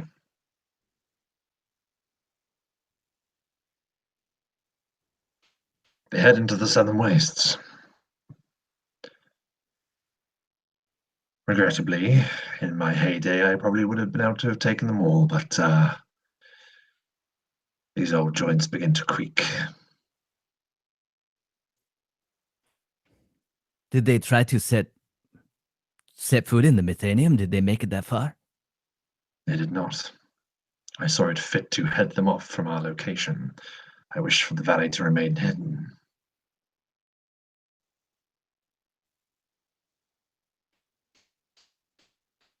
Speak plainly, Azrax. Oh, if I did not mention it, they carry the phylactery of the Lich Knight, creature of great necromantic and martial prowess, creature of undeath that will return again and again unless we destroy the phylactery. I see. And still, the armies of the God King wait to lay siege to freedom's salvation. We have destroyed the Cloud March yet again, but soon enough, they will make their way across. I can follow their trail from here. I can meet you if you wish.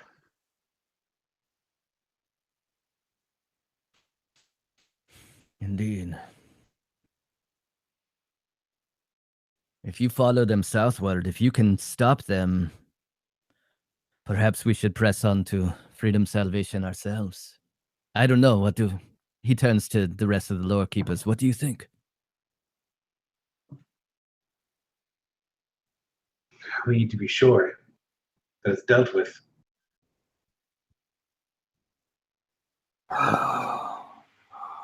What if I go? I can meet Weaver.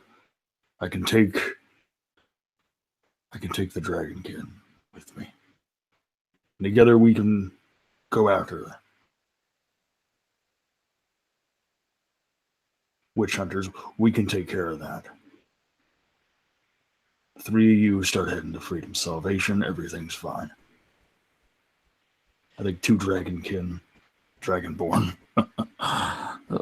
I think 2 Dragonborn and a small force of Dragonkin should be able to take out a couple of witch hunters. Surely Weaver could handle this with the aid of the Dragonkin. We must go to freedom salvation. The army marches. The phylactery. It is beyond us for now.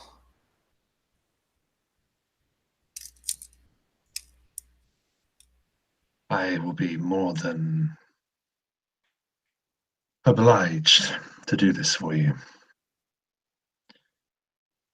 I have been conducting my research. I've been hunting for an answer for many questions. This, at least, is something I can do, and I know I can do right.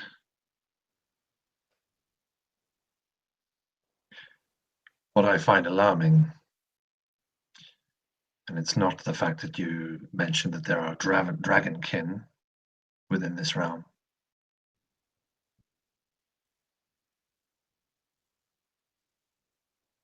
Where's Card?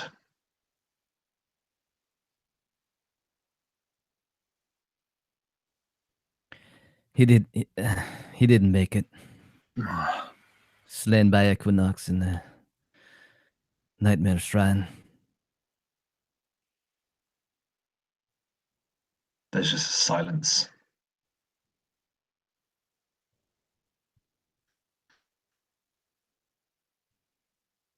What else lies to the south?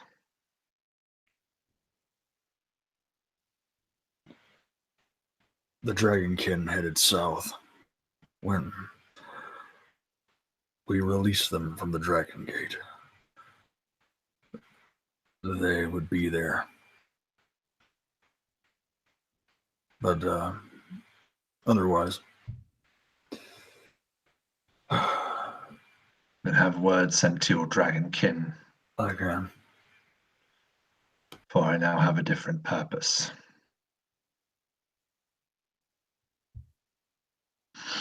It's time. I'm going to go and I'm going to find Equinox.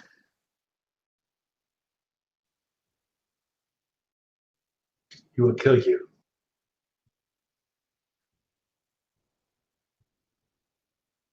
He killed Card. Why didn't you tell me? We've been a little bit busy. We should have told you, but... Well, it has happened so quick. We destroyed the Nightmare Shrine. We beat the great Tal'Darax at a game of Zofin Dal. We destroyed the Cloud March once again, fought the Chimera, swiftly returned to dispatch the Lich Knight. We have not had a moment to ourselves.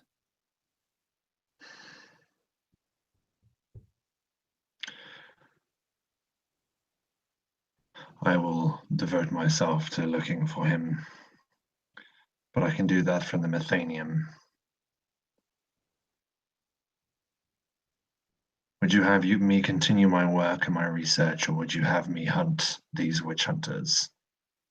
The choice is yours.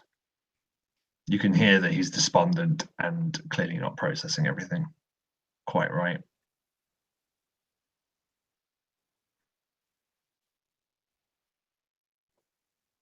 I think Texas would defer to Azarax on this because he doesn't know what would be best for the situation. Like, he looks to everyone except for himself. There is no good answer. There are 3 terrors upon the world that we must stop. We cannot do it all at once. But I just feel that if freedom salvation falls, all is lost. Am I wrong? I mean, once the armies of the God King spill into this land, it doesn't matter. Lich Knight, Equinox, we're going to lose.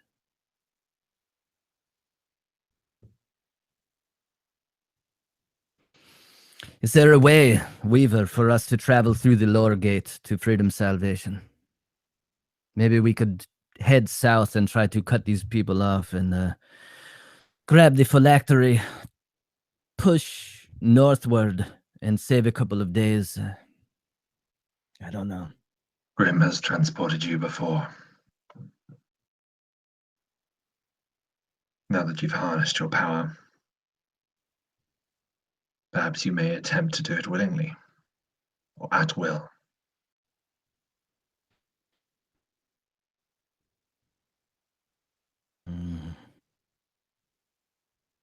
It's my personal quest to see this done, to ensure that the Witch Hunter Order doesn't continue this evil work. So I will summon my steed and I will go and find this, and then I will follow you to freedom and salvation.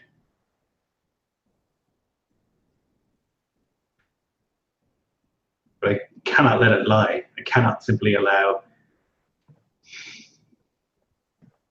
this thing to command the order that I once called home. I cannot allow this thing to exist. It's against everything that I stand for. You're right. Freedom of salvation is more important. It is.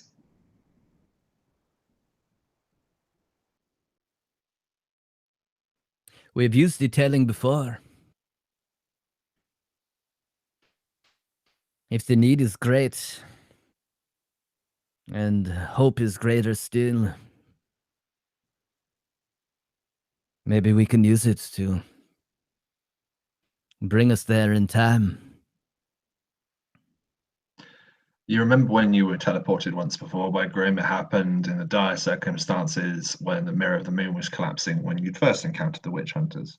And you know, because it had been so sporadic in action, you'd just been teleported to a random place. That's how you ended up near Kilgannon. But with time, perhaps, if you were all to focus, as the Rogue Arcane did when they prepared to teleport, perhaps you'll be able to harness that power.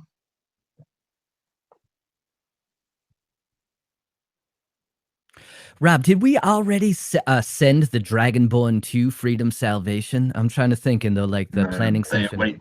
They await in the Southern Wastes for your commands, but you were confident that they'd be able to, and correct in thinking they'd be able to move around far away the quickest, thanks to their ability to fly.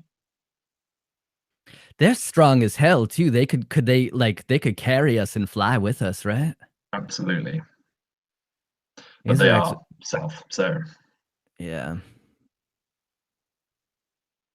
I will ride. My steed will not tire. It is some magic that I possess. It will ride until I get there. I will be swifter. Alone. I'll find this thing and destroy it, and then I will follow you. And you will be 5 days behind the battle.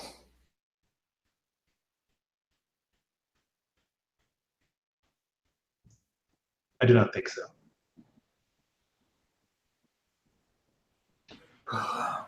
What if I could send a warrior, a few, to help you? I'm not saying you'd be able to fly your steed out that way, but I mean, some way you could get back faster. If I can meet up with the Dragonkin, then maybe I could get a lift. All right. I'll begin preparing. We're about to go into a shitstorm, and I'm not really ready for it. Lise, you were... it occurs to me, when we fought the Lich Knight, you were able to harness the power of the moon or something to change your form. Can you control that? Could you turn yourself into a giant flying creature?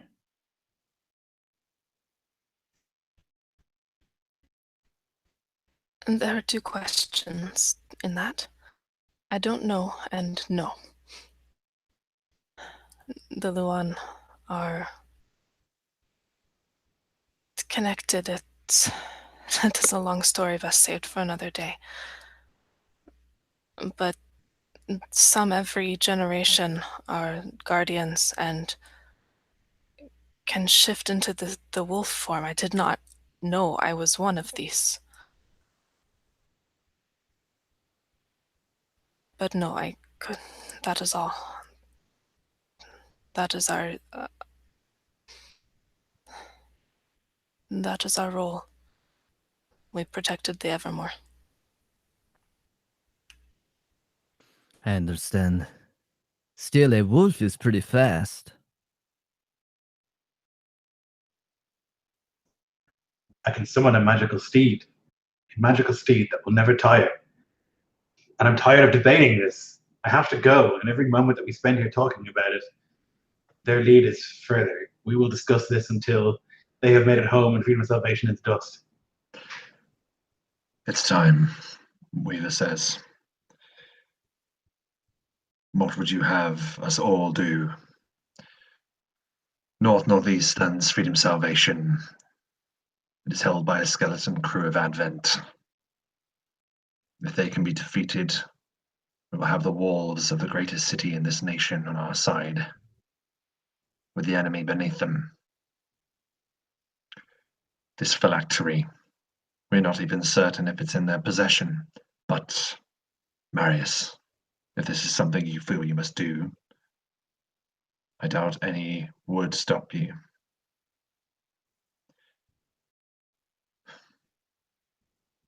There is another thing. The Dark Elves have requested that the Gloomfather bring about another endless night, undo the magic that keeps the sun shining. It would be a great boon for us in the battle, for under the cover of darkness, the Drow would be twice as powerful against enemies that cannot see as well. But I am certain that there are those amongst my people who would not hesitate to think that this was an opportunity to perhaps wage war against the surface again. I'm not saying that they will. It has not been threatened, but it is a concern. It's a strong force. It could most likely turn the tide for us in this battle, but it comes with a dangerous double edge. They've asked me to do this thing. I told them that I would decide, but it is not for me to decide on my own, for this is a war that, quite frankly, is waged by the Lorekeepers against Jesus, everyone else. You speak of the endless night, and to have it fall once again. I do.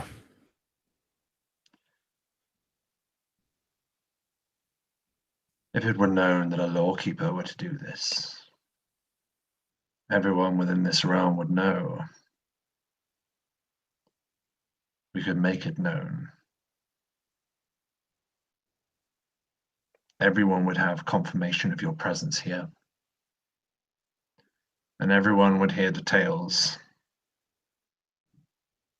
that you have lived through and fought through. There is power in this. This is what I've always tried to tell you. Mm. But that is a great cost.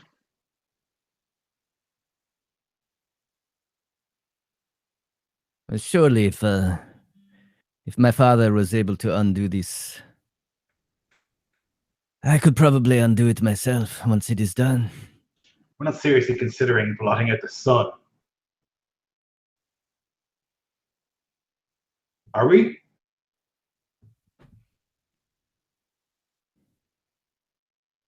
Why not? I can think of 150,000 reasons why. Nothing will grow. People will freeze. It will be dark all of the time.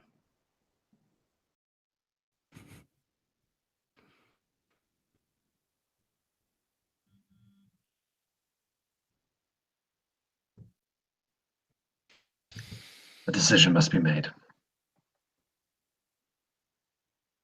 If you think you can turn it back, Azarex, then I trust you. I don't think that you should do this, but it's your decision. I don't think I could stop you even if I told you not to. So the same way that you can't stop me going to get this phylactery, it's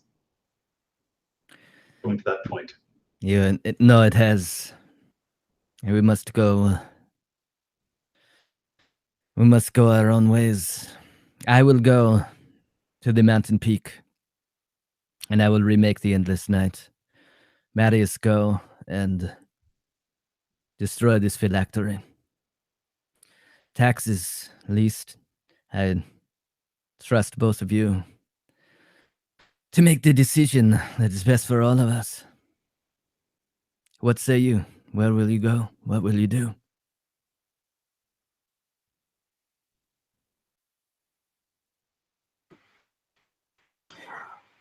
I can head to Freedom Salvation. I can start there. I can send a small group with Marius just to watch him. And then I can send the rest of them to Freedom Salvation. Me and Lise. We can start, and you two can meet us. Word would still be need to sent to the Dragonkin, surely. Seems to me that all of your paths lie south, at least for now, before they converge. Shit. I can give that word. I'm going there. Freedom of Salvation needs to be taken before Advent gets into Farwide. Right. If they arrive and get into that city, there is nothing that we can do. The battle is over. We have to take it now. As soon as we can. We need to get the Drow to appear there. We need to send everyone there. Who was it that you left at Kilgannon? The forces of the surrounding towns of Kilgannon, as well as the people of Kilgannon themselves and the Mountain Guard, reside at Kilgannon. You imagine more from other settlements will have arrived by now too.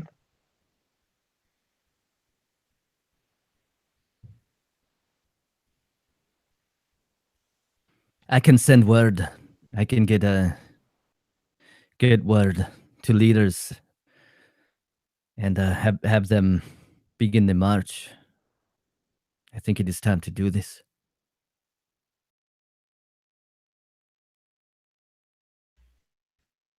I will go north to Freedom Salvation.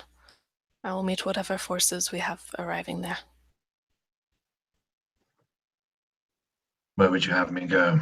Weaver says. I can meet you and accompany you south, if you wished.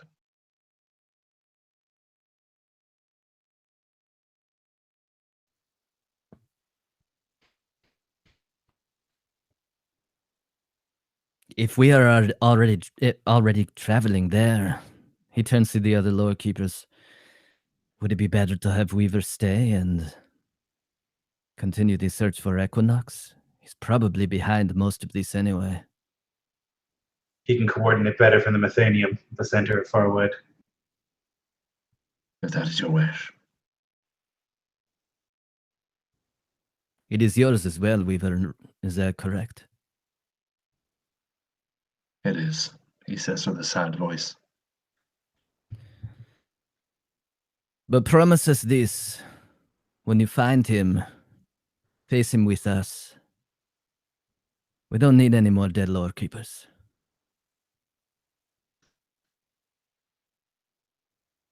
I will do as you say.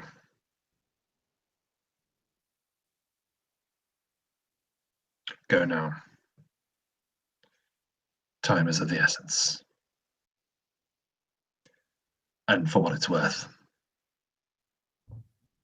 I'm proud of you all for making it this far. And then Grim closes.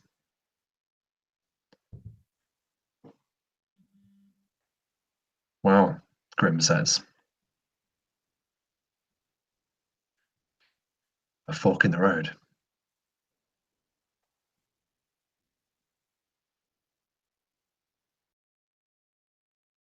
Marius will begin the casting, and he will summon this great white horse, sort of spectral. You may have seen it before. Certainly, Azarax has, and Taxes. He'll go through the summoning, and he'll begin like putting things on saddlebags and making himself ready to go immediately.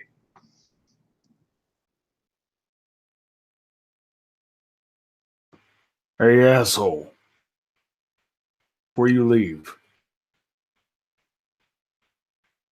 it's going to be dangerous out there. You sure you're going to be okay going alone? I was alone for a long time before we met. I'll be fine. All right. I expect to see your face back at Freedom Salvation.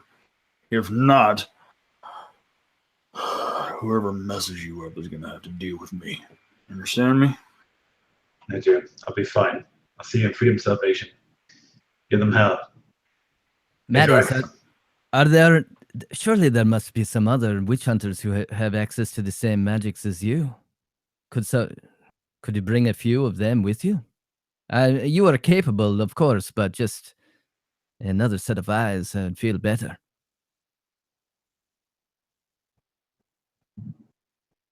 It's possible. I'll see what I can do.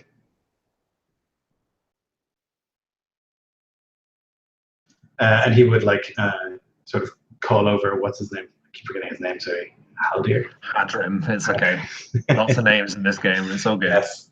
And I'd say to him, there is a ritual that I learned to summon a steed. Can you perform that ritual? I can. I would ask you to come with me and help me destroy the phylactery. Shadow Lighters or something in you. I've sworn my blade to yours. We will go with you. Good. Make ready. And all preparations are made. We are greeted with an image of the sun rising on this day. And for once, it isn't snowing, it isn't cloudy, it's just a crisp blue above you all. Shadows cast long in the early morning sun. And you all stand ready to depart. Taxis has spoken to Marius. Is there anything else anyone else would like to say to each of you before you go? Because this, first time you're splitting the party. Azarax, I would not trust any apostate with what I'm trusting you with. Blotting out of the sun. Didn't say anything to do, but I think that you are capable of it, and I think that you're capable of putting it back. Good luck. I appreciate that very much, Marius. I think that I'm capable of it too, and we will find out. It is crazy, but it may turn the tide of this battle. It may. Keep And yourself alive. I'll do my best. He'll get up into the saddle and look at Lise and say, Your Majesty?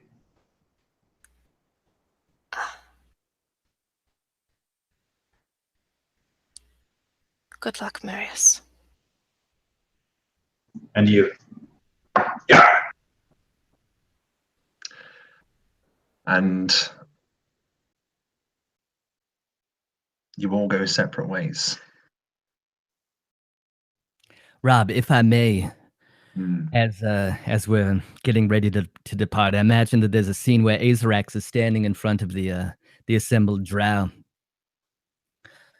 And he says, "You have come to the aid of the Lorekeepers, and for that you will be remembered in the tale for generations to come. But more terrible battles lie ahead of us. I am the Gloomfather, and you have come at my summons. Now it is my command for you to travel to Freedom Salvation. I know that many of you worry. Being on the surface, the blinding radiance of the sun. But I tell you this. I travel now to redo the work of the drow mages of old. I will bring forth another endless night so that you may fight and turn the tide of this battle. But know this, you will fight alongside the Dragon King. You will fight alongside the human men and women of Freedom Salvation. Together, we shall repel this force that threatens us all, the entire world, not just the Underdark, not just the surface.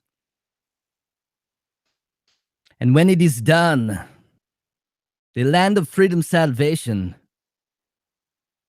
shall remain in the hands of the people who you will fight with. And glory will be to the Underdark. We shall rise stronger than we have ever been. For the repercussions of what we do in a few short days will ripple out, not just from one kingdom, but across all 9.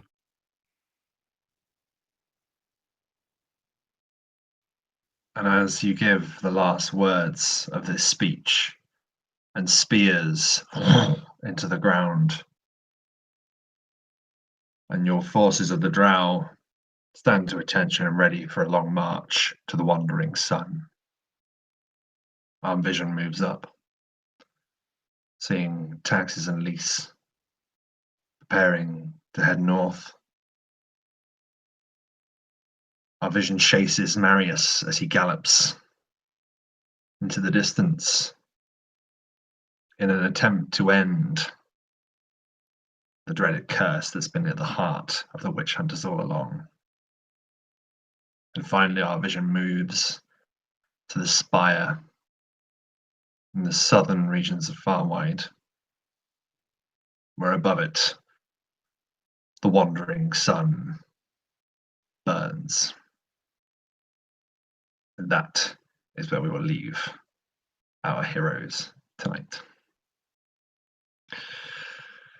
So, thank you ever so much, players. That was wonderful. That at least the second half of the session, I suppose, is all about working out what it is you guys are going to do. And it looks like a path is ahead of us, and it's a fractured one, which I did not expect. But excellent. So, thank you for those of you who have watched. We are going to sign off with the thought of a game and plug in anything you want, and we'll start with Chad. So yeah, I loved this game absolutely from top to bottom. The combat was awesome. But one of the things that I loved about this session, I think tonight more than anything, was just the banter and the role play portions that came from it. The actual decision making, all that kind of stuff was so in depth, and I loved that. So yeah, my name is Chad Nick. I got a YouTube channel. There's a place that you can check me out called The Dude's Viewer on a podcast there. Other than that, I love this game. I love being on Lorekeepers. Thank you, Rob, for having me. It's dope. Thanks, man. Thank you, man. Well played. Excellent work. Taylor. That was a good session. It was sad to see the villain die in that one. That was a really good scene. No, I enjoyed it a lot. I'm Taylor. I'm here a lot. Thanks for running. She is. Lucas, my man. My name is Lorekeepers, and I enjoy playing in the Lorekeepers so much. I love this game. It's really, really fun. I loved the combat too. I thought that it was really, really cool. It was a tough as hell enemy, and I feel like, Rob, I just love the way that you run combats. It's always very immersive, and I love how there's always, like, it's not just kill the bad guy. There's always something else, like a guy's escaping, or we have to break something, or something cool. Like, it just makes the combat so much more fun. You really have to think about it. I absolutely loved the roleplay moments. I know that there's tension in the party, but I feel like this was a scene where we like started getting over it, which is really cool. And like, you know, there would be if all of this crazy shit was going on, like it would be really, really tense. But I feel like every session we form, our bonds are a little bit stronger. And I love interacting with all of the characters. It's really, really fun. But definitely the standout moment for me was Nida.